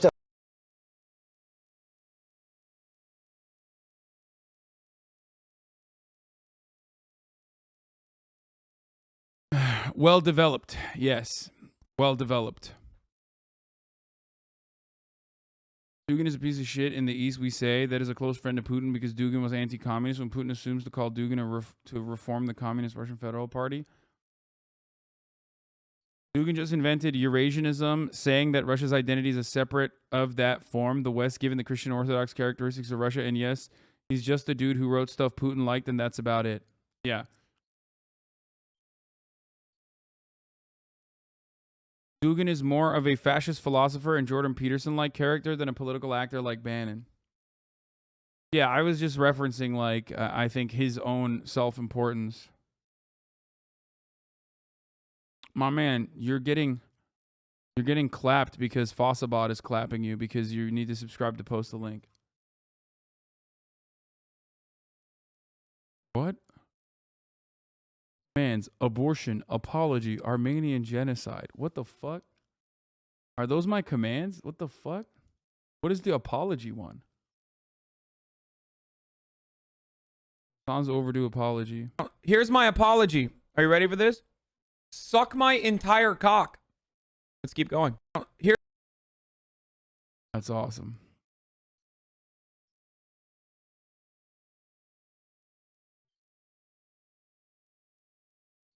Classic. Well, if you're born to like a Russian ultranationalist fascist and you believe in those ideas and you hang out with that a lot, you're not going to be able to avoid a car bomb. But you can avoid the top of the hour ad break. At the top of every hour, there's a 6-second ad break. If you no longer want to see those ads, all you need to do is subscribe, which you can do for $5 or for free. That's right.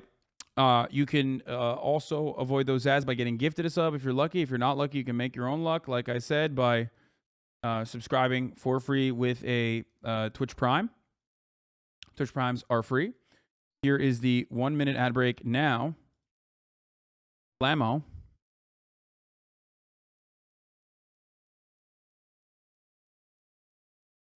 Frank Zappa looking motherfucker. Okay, bro.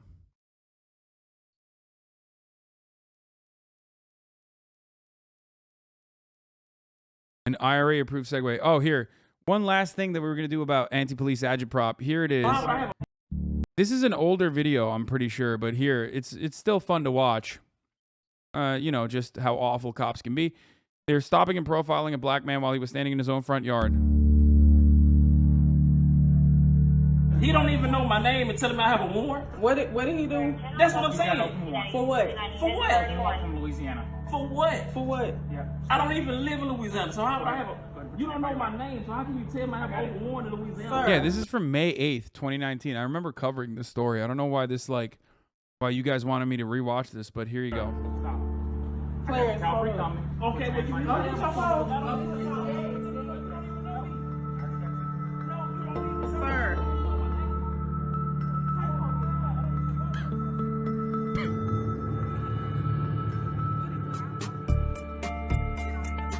Evan says after he politely declined, the cop tried to cuff him. You just pulled up in front of my house and then... I did make a TYT video on this, I'm pretty sure. Because you shaking like you scared or something. Okay. Shaking like you scared. He don't live in Louisiana. I don't even live in Louisiana. How the hell would I have a warrant in Louisiana? Quentin, you already said your name was that. My name is not Quentin. What the f is wrong with you? Sir, his name is not Quentin. Then let's see the ID and we'll be done. Okay, hold on. Just get different names. You woke up and told me 3 different names. Hold on. The third name you just... No. Clear. No, I'm not gonna be the next you feel. No. No. His name is not Quentin. Quentin. Let's do this and be done. I got no probable cause. I got You just stopped in front of my house. Yes, I know who you are. It's you know what's my name? Man, that. You shaking like you scared. I'm not gonna let you put me in handcuffs. Please stop. Stop. Just, you know, just another important day for law enforcement, dude. Please stop. My name is not no fucking Quentin. You don't even know my name and tell me I got a warrant in Louisiana? Okay. Yes. Do I look like a... Show me the picture. Show me the picture. Okay, wait. Just walk with me. No, walk with me. No. Please, he's not going nowhere. He's not going nowhere.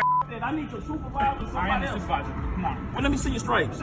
Well, I need somebody walk else. to the front of the car. No, you're not going to get me to your car. No. Sir. Put my yard on I my gotta pee, I'll be back. Calm down. You stop.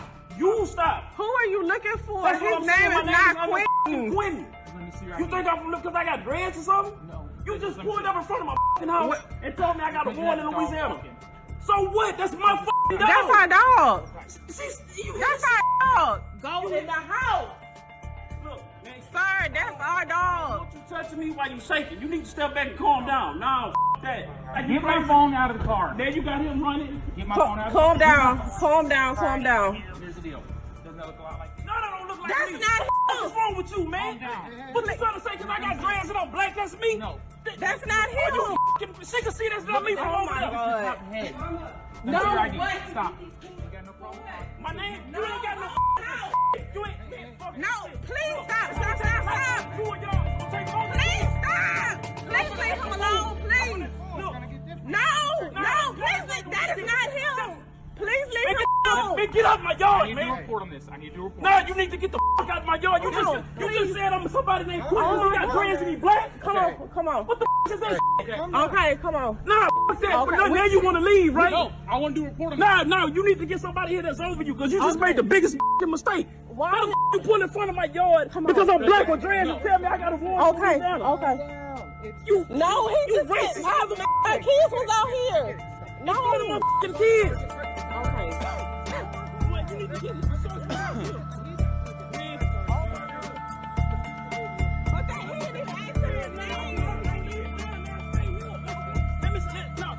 In his own fucking house, by the way.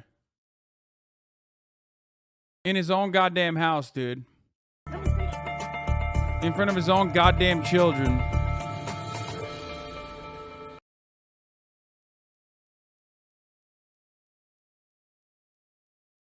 I don't know what it is that, like, the cop skull prevents the cop, the police officer from treating whoever the fuck they're dealing with like a normal human being. Like there's something severely wrong with the cop brain, with the pig brain, that prevents them, especially when the suspect or the person that they're dealing with is black.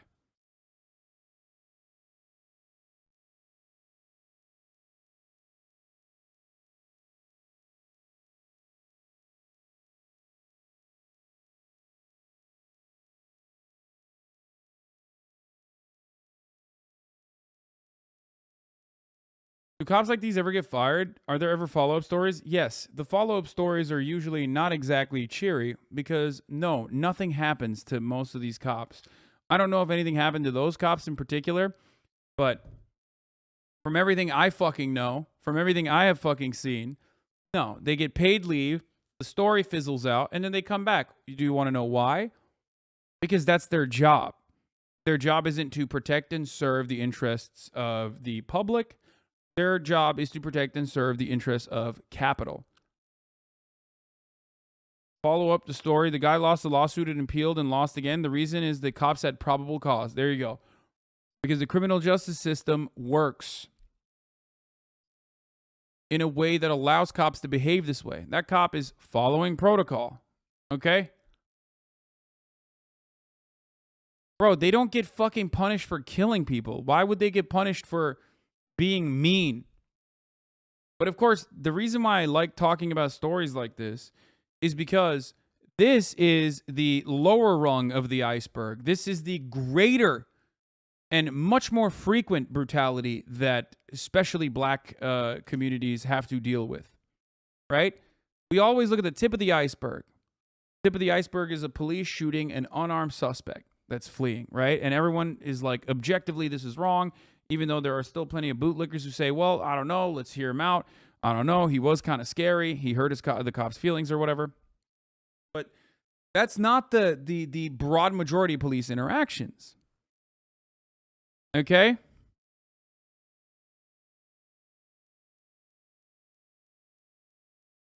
Broad majority of police interactions are like this. And the consistent value in all of these interactions is that police escalate the conflict. They escalate it to a degree where it becomes unsolvable. That's why you have so many examples of people who get stopped for a regular traffic violation, sometimes no traffic violation at all, and then, end up in an altercation with cops, and they get fucking killed.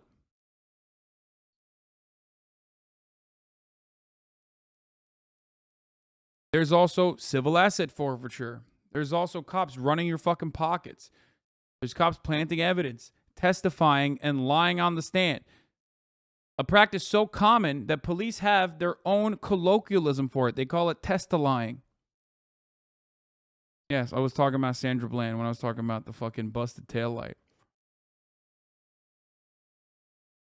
They're supposed to serve us, but they don't. They serve the wealthy. They serve the system.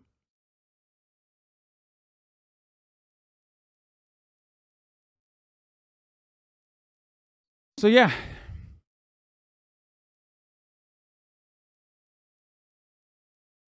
Not gonna lie, if he showed his ID, he could have proved he's not Quentin. I'm white, and if a cop thinks I'm John Smith, I won't be pissed.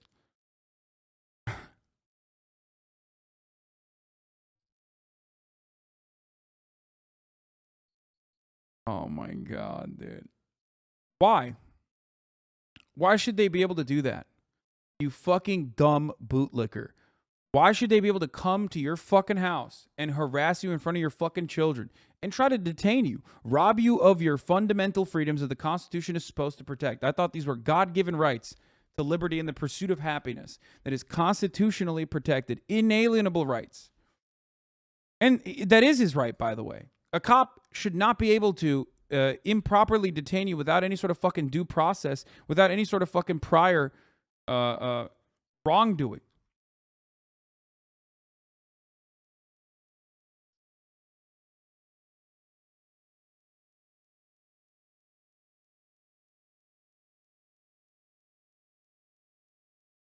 And especially when you're black, or especially when you're poor, from a marginalized background, cops do this regularly. okay? And when they're doing it in your own fucking domain, that's completely unacceptable. You a tweet that caught my attention this week is from a former White House correspondent who says the president has spent at least 150 days in Delaware away from the White House since taking office. Tonight, the president is back and Wait.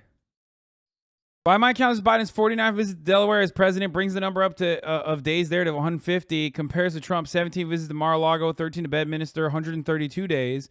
Obama, 8 vacation trips, including Martha's Vineyard, 38 days. George W. Bush, 14 visits to Texas Ranch, 100 days. That number suspiciously does not add the fucking golf, all the golf trips that he did, but I guess Bedminster and Mar-a-Lago. I fucking doubt that has all the golf trips in it.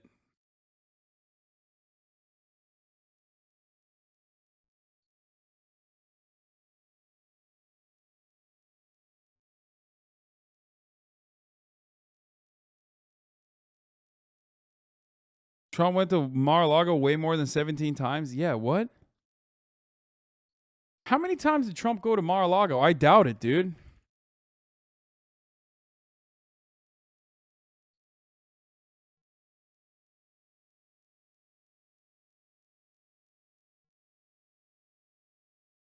Wait, New York Post says Biden takes 2-week break as vacation time outstrips Trump, Obama, and Bush.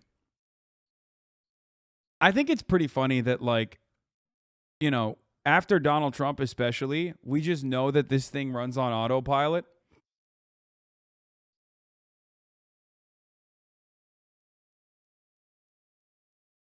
We know this fucking thing runs on autopilot, right?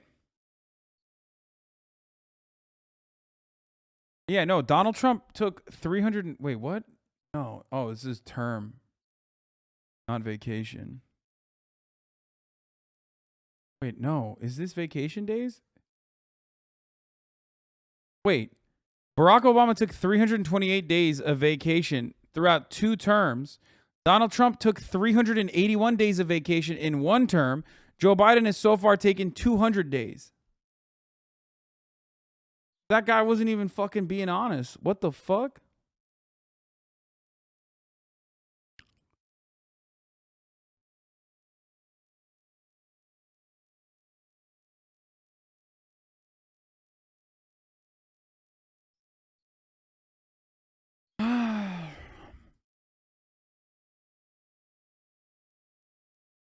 As far as golf outings goes, by my count, this is Biden's 16th golf outing as prez.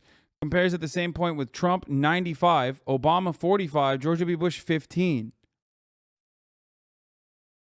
What the fuck?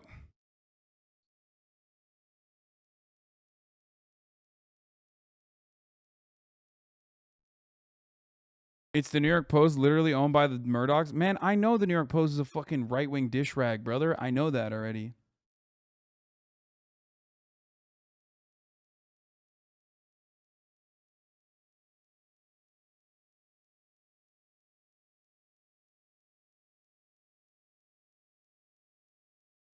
Hold on 1 second.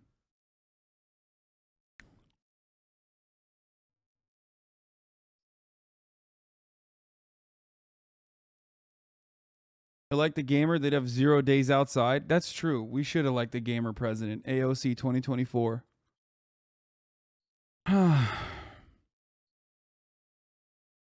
The president and his family, including disgraced first son Hunter Biden, left Washington for their latest getaway on August 10th, spending almost a week at $20 million mansion in South Carolina's exclusive Kiowa Island.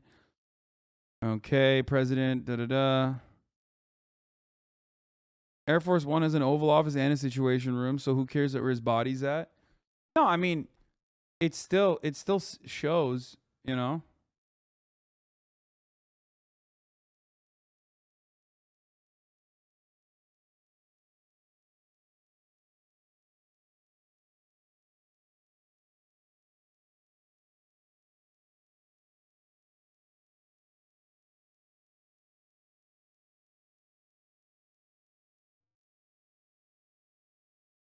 So becoming president means you're the only person in America experiencing socialism? Yeah, no shit.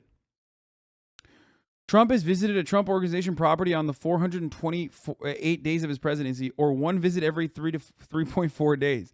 That means he has visited on about 2 days every week of his presidency. Yeah, that's crazy. The idea that like Donald Trump went on vacation less than fucking Joe Biden is ridiculous. I don't believe that at all. Judging by what I remember from Donald Trump and how much he fucking vacationed, that's crazy to even bring that up. You know what I mean? That's crazy. That's crazy. Tonight, the president is back in Rehoboth Beach. So I went to a vacation hub, Miami, Florida, to see how Americans feel about the president's getaways. Watch. How many days have you been on vacation this year? 2. Just 2? Yeah. How many days of vacation have you gotten this year? Bro, you went down to Florida? That's every day's a vacation, my man. What the fuck are you talking about? They're literally Floridians, bro. The worst people to ask about vacation. Not many. I like to work though. About 21 days so far. I'm having a baby, so I'm saving all my. Also, like, Joe Biden is literally a fucking corpse. I love this video, dude. This is back to old school shit. This is old school Fox News reporting. Like this is the Obama tan suit of stories, okay? Like as though we didn't fucking experience Donald Trump literally straight up fucking taking every day off. Meanwhile, the funnier part about this is that like Joe Brandon, when he's even in the fucking White House, doesn't matter because his brain capacity has diminished. So even when he's inside the fucking White House, doesn't matter. He's still on vacation when his brain is checked out. But it's just so good. It's so good. They're like, wow, look at that. Joe Biden on vacation. How do you feel about that? It's like, are you kidding me? Donald Trump literally exclusively was the Mr. Vacation. You saving all your vacation. Yeah. What about you, Sue? 1. Just 1. That's it. Only 5. Only 5 days of vacation? Would it shock you if you learned that the President of the United States has gotten 150 days of vacation? That's crazy. Yeah, that's a lot of time off.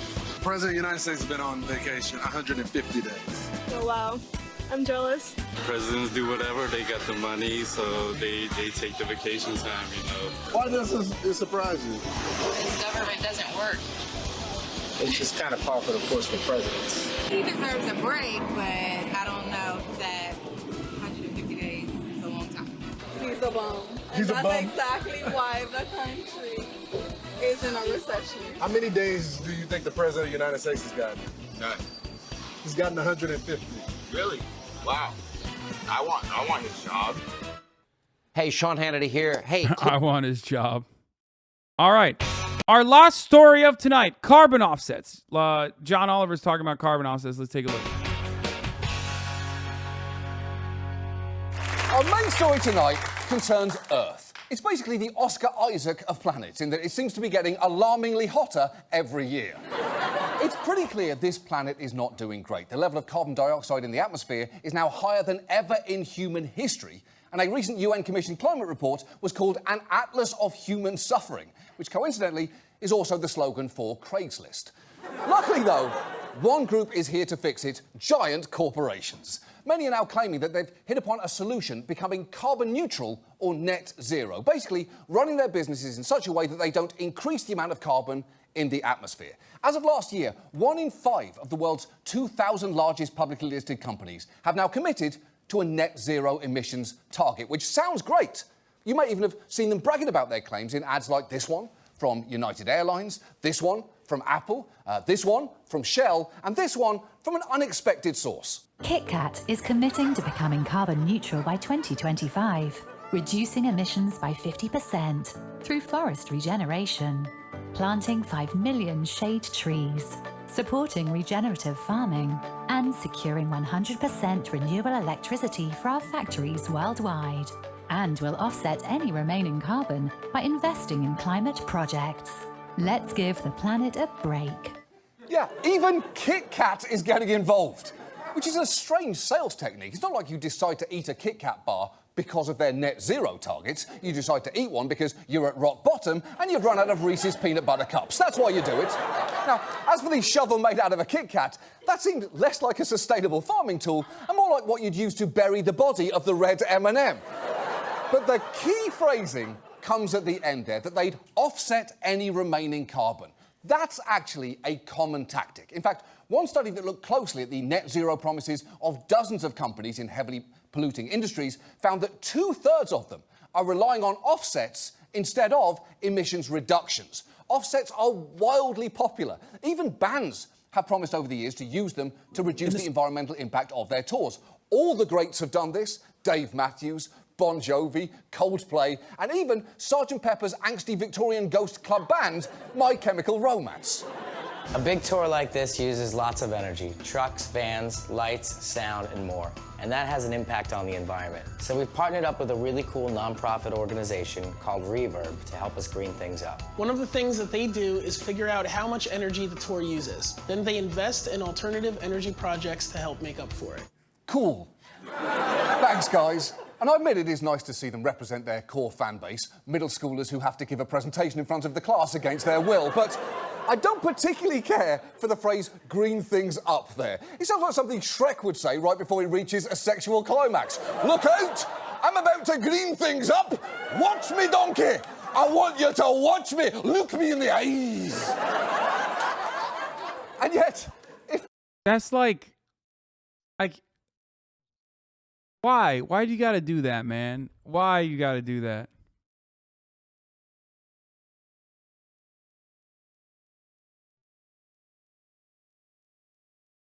The idea that you can simply invest a little money and make your carbon footprint disappear sounds too good to be true. That's because it absolutely is. Study after study has indicated that most offsets available on the market don't reliably reduce emissions. And yet, offsets are now the backbone of the environmental policies of many of the biggest polluters on the planet. So given that, tonight, let's talk about carbon offsets. What they are, what they claim to do, and how they may actually be making things even worse. And let's start with some basic definitions. The idea of a carbon offset is that if you emit CO2 into the atmosphere, you can offset it by, say, planting or protecting trees, which remove carbon from the air, or building a wind farm to replace a fossil fuel plant. Here is how BP, a major polluter, of course, sells the whole idea. I've been driving around and generating 3 tons of carbon dioxide, which, of course, I've released into the atmosphere to join all the rest of the greenhouse gases that are already up there.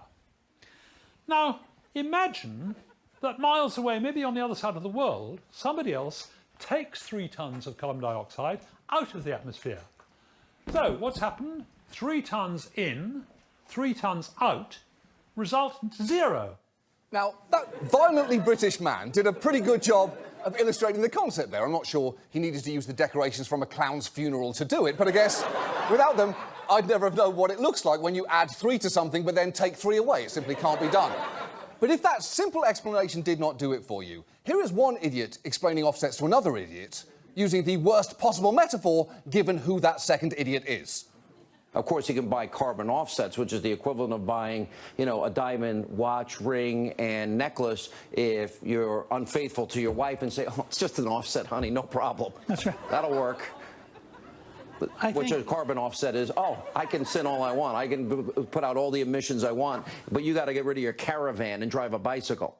OK, set aside Hannessy's inability to decide if he thinks carbon offsets are like buying your wife a necklace or forcing someone else to ride a bike. Let's just dwell on him saying the words, if you're unfaithful to your wife, to Newt Gingrich, a man who was famously unfaithful to 2 of his 3 wives so far, trying... Not Callista, though. How dare you? He has a wonderful blossoming relationship with Callista. Facetune. Callista Facetune Gingrich. To get one to sign divorce documents while she was recovering from cancer surgery and asking the second for a divorce. By the way, that's a trope. That's like a conservative trope that's like up there with drunk driving, basically.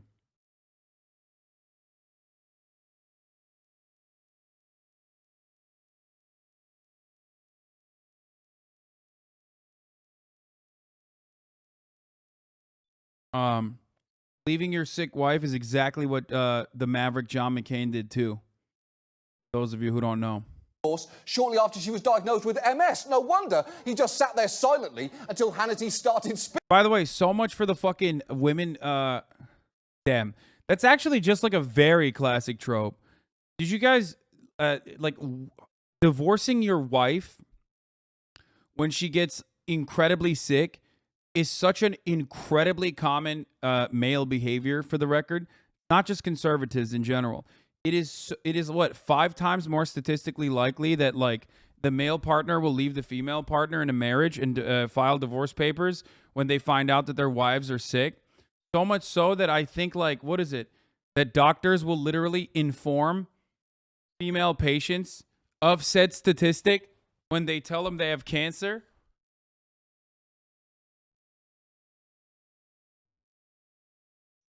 It's like 39. Yeah, nurses are trained for it or some shit. Like, it's like 39%. I mean, I don't know if nurses are actually trained for it or not, but here, I'll show you.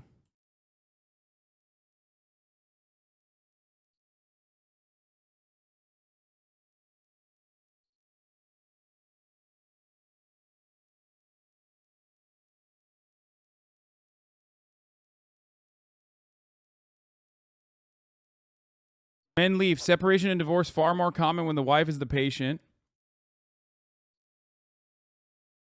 The men who leave their wives when they have a life-threatening illness. When relationships are hit by serious illness such as cancer, it can bring existing gender inequalities shockingly to the surface.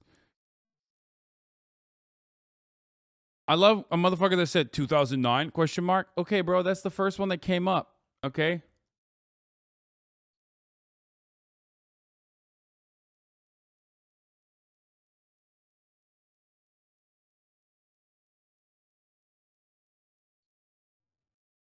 This does not line up with my personal experience, so I choose to ignore it.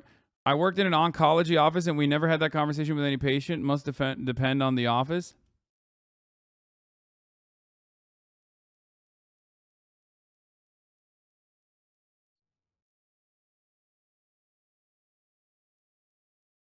Yeah. Hold on. There's studies here. If you're hoping that these are rare horror stories, there's some comfort to be had. Most people, regardless of gender, do not leave their partners when they get sick. In a 2015 paper, research tracked 2,701 marriages using a study on health and retirement.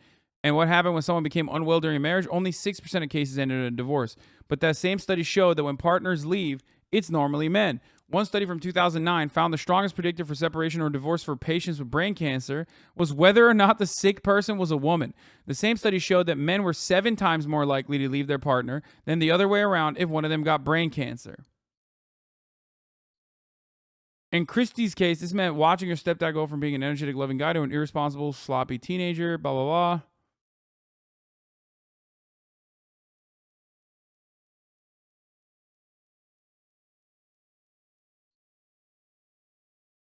Oh, yeah. I mean, then these are just like anecdotes that go along with the data, so it doesn't really matter. But why? What is the reason?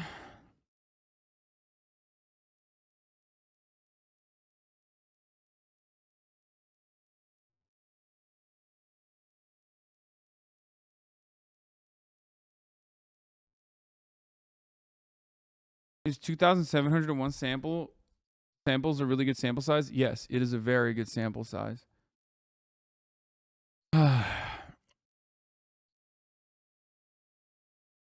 Women's illness more likely to lead to divorce, research shows. Another divorce. Oh, this is the same one, I think. It's a 20-year study.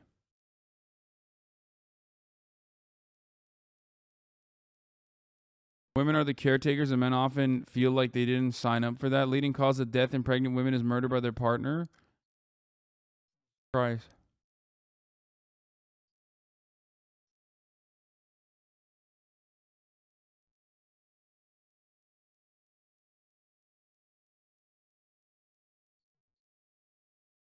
Stop talking about my deadbeat father. Get back to the funny shit, lol. I'm sorry. Sounds right. Anecdotally, I only know men that have done this, no women. Men don't want to take on the caretaker roles and just lose their caretakers in the process. I don't know. I don't know how much. I don't know how much.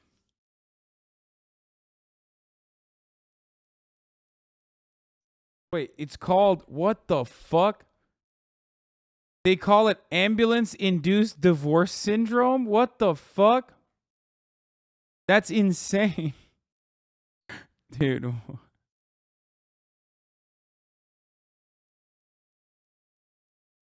While women initiate 69% of divorces, that AIDS. That is the data shows that when there's a life-threatening illness, men are 7 times more likely to initiate a divorce in that process.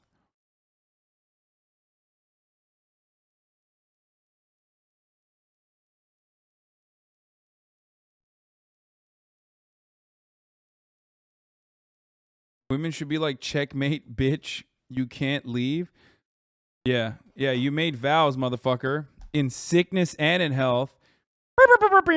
Debate Lord to your ladies. Debate Lord to your husbands.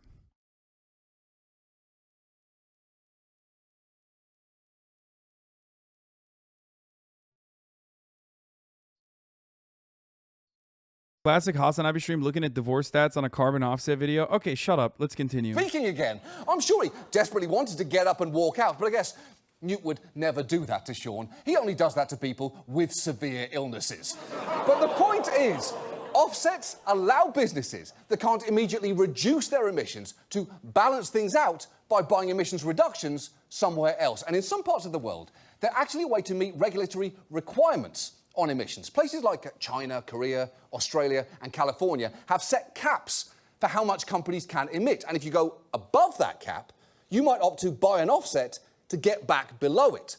But companies operating outside of those areas might still choose to buy offsets voluntarily so that they can make claims like the ones that you saw earlier in those ads. The voluntary market is smaller, but it is growing incredibly fast. It's quadrupled to nearly $2 billion in 2021. Even you as an individual can now buy offsets. You might have seen checkboxes like these on sites like UPS offering you the opportunity to offset the carbon of your delivery, or maybe you were offered an offset as an impulse buy while traveling. Travelers through Austin's airport can help offset the emissions their flights put into the atmosphere. It only costs $2 and offsets more than 1,000 miles of air travel.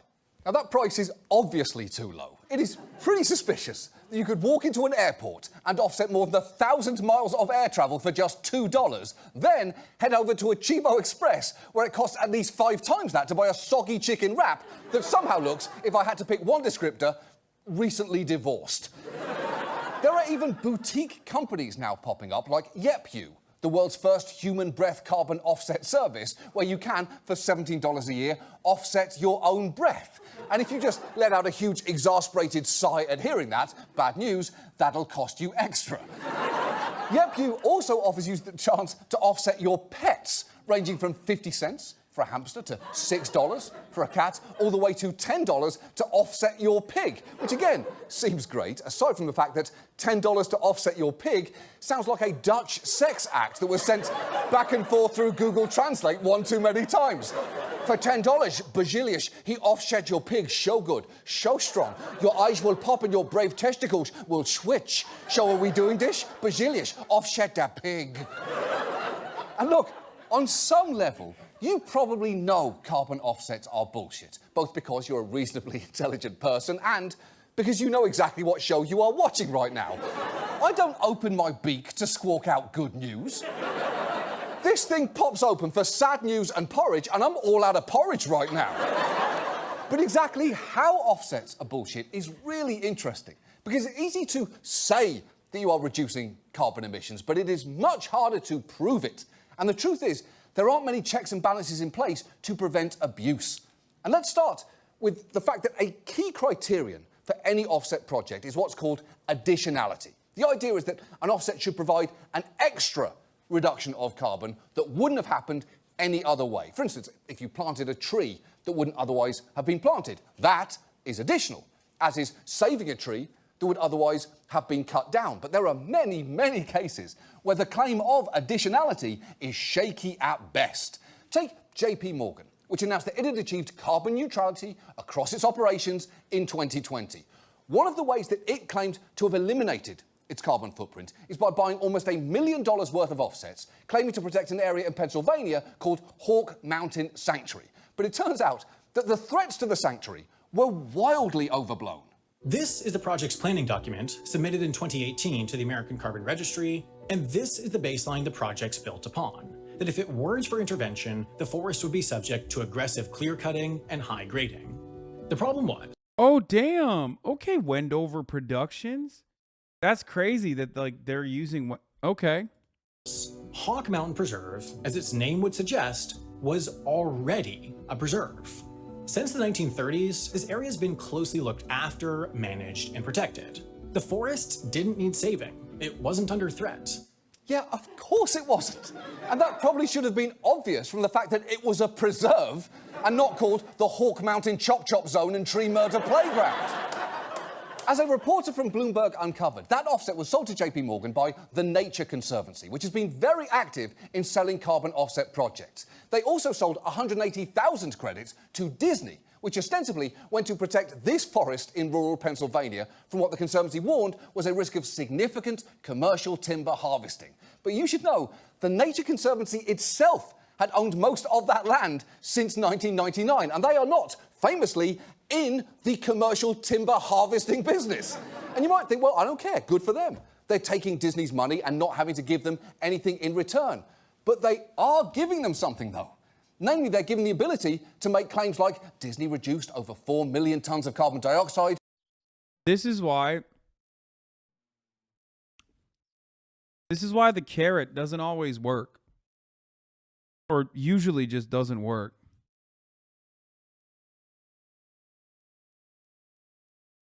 Because capitalism finds a way to make the carrot also work for more capitalism. Equal to taking over 900,000 cars off the road, which we already know is not true. But if it were, I'd at least hope that they'd start with Mater. I don't care if he's Lightning McQueen's best friend. He's choking us. He's choking our planet to death. Also, the money from offsets doesn't always go to places like the Nature Conservancy. Remember that airport plan where you could offset more than 1,000 miles of air travel for just $2? Records show that this year, a significant portion of the money from that program has gone to support trees at the Hudson Farm Club in New Jersey, a 3,800-acre private hunting club set up by Peter Kellogg, billionaire and model for the LL Bean Heart Failure at the Yacht Club collection. Here is one member explaining what happens there. Peter had this vision of having a place for several of his friends and additional members to hunt in New Jersey and to shoot in New Jersey and to develop one of the best sporting clays spots in the whole Northeast, if not the country. It's called Hudson Farm. It's approximately 3,800 acres. It's in Andover, New Jersey. It's one of the most beautiful places on earth I've ever seen, and it is a hunter's and shooter's paradise. Okay, first, it's not just me. We're all getting strong Get Out vibes from that place, right? It's not just me. Yeah. And second, the Hudson Farm Club and the carbon credit company Blue Source claimed that with... That's just FaZe for Haas Capital. Yeah, FaZe Clan. Without the money from carbon offsets, 77% of its trees could be clear-cut in just 5 years. But that clearly wasn't going to happen. It's owned by a billionaire and exists for rich guys to fantasize about shooting animals in the wild, right down to this life-sized cardboard cutout of a buffalo on 4 wheels. In fact, I'd argue the only real damage that might happen there is from that guy you saw talking earlier who seems in real danger of casually shooting off his own nutsack. And with the market for carbon offsets increasing, there are now companies actively recruiting almost anyone who has a tree to get in on the action. Firms like these are in the business of finding small landowners and connecting them with companies who pay them not to cut down their trees, pitching themselves with ads like this one from NCX. We're in a critical decade for the climate, and forests are a powerful natural solution for removing carbon from the atmosphere. NCX's forest data scientists developed the first high-resolution forest map of every acre of America. Now, every landowner and every acre of forest can be part of the climate solution. Right, basically, they will pay you to leave your trees alone, which is a pretty good deal, as it should be easy not to cut down trees, unless, of course, we're talking about this one, because honestly, fuck this tree. It has at least 7 different eyes, teeth, and it seems to be vomiting up a bush. You look like the Giving Tree if all it gave you was nightmares and was written by H.P. Lovecraft. I hate this tree. And with NCX, you don't even have to promise never to cut your trees down, as they give you the option to still get paid simply to defer cutting them down for as little as 1 year. But a 12-month delay doesn't really benefit the planet much. As one expert that we talked to framed it, it's akin to selling a carbon credit for holding your breath for 15 seconds. Also, there's a much bigger problem with all of these tree-based programs, which is that even if they do protect one section of trees from logging, that doesn't necessarily mean much if a logging operation simply cuts down the trees on the land next door instead. Plus, given that forest fires are now on the rise thanks to climate change, offset programs can and have literally gone up in flames. All of this is why, while companies love to make big, broad claims about the benefits of their offsets, they really don't like getting into the details. Take the airline Ryanair. A few years ago, they began a voluntary program where customers could contribute €1 to help offset their flight, pointing to tree planting schemes in Ireland and Portugal that would help them do that. But an expert later found those schemes offset just 0.01% of Ryanair's 2019 emissions. And when its CEO was pressed on this, he got a little defensive. The point here is that you've got a large and growing airline that emits a lot of carbon dioxide, and your offsetting scheme nowhere near meets that. But there's an Irish forest, isn't there, in Roscommon, which is 7 hectares. I mean, it is nothing. From little acorns grow mighty trees. If you've only got 7 hectares, you're only going to get 7 hectares worth of mighty oaks, aren't you? We started this in the last year. I mean, we're working with 4 projects. We're replanting trees in Monchique in Portugal. We're supporting whales and dolphins in Ireland as project, well. which has nothing to do with carbon dioxide. And the bizarre which one has nothing to do with carbon dioxide. No, but it's good for the environment. Well, it's good, yeah. I don't think any of our customers will object to supporting whales and dolphins in Ireland. OK. It's not that people would object to that. Of course people love whales and dolphins. Whales are big honking boys who upshit water out of their heads, and dolphins are smooth, friendly water dogs who cackle like demonic babies. They're both excellent, but protecting them isn't the thing that you promised. It's like if you asked your husband to pick up your kids from school and he came home childless, but with a pizza. You're not mad at the pizza. No one's ever mad at the pizza, but it's not the important thing that he said he was going to fucking do. The problem with carbon offsets is everyone wants to believe in them. Buyers want a cheap way to make a big claim, and sellers want money for doing as little as possible. And ideally, there'd be an entity in the middle charged with keeping both sides honest. And there actually is. They're called carbon offset registries, and they are supposed to be neutral third parties who sign off on the efficacy of potential offsets. These 4 are the major ones in the voluntary offset market. But those registries aren't really accountable to anyone. Technically, you or I could start a registry, and given that they are paid by the companies selling the offsets, it will not surprise you to learn that many experts say their standards are far too low, as exemplified by the fact the Hawk Mountain Preserve, the Disney Forest, and the Hunting Club all met the standards of the American Carbon Registry.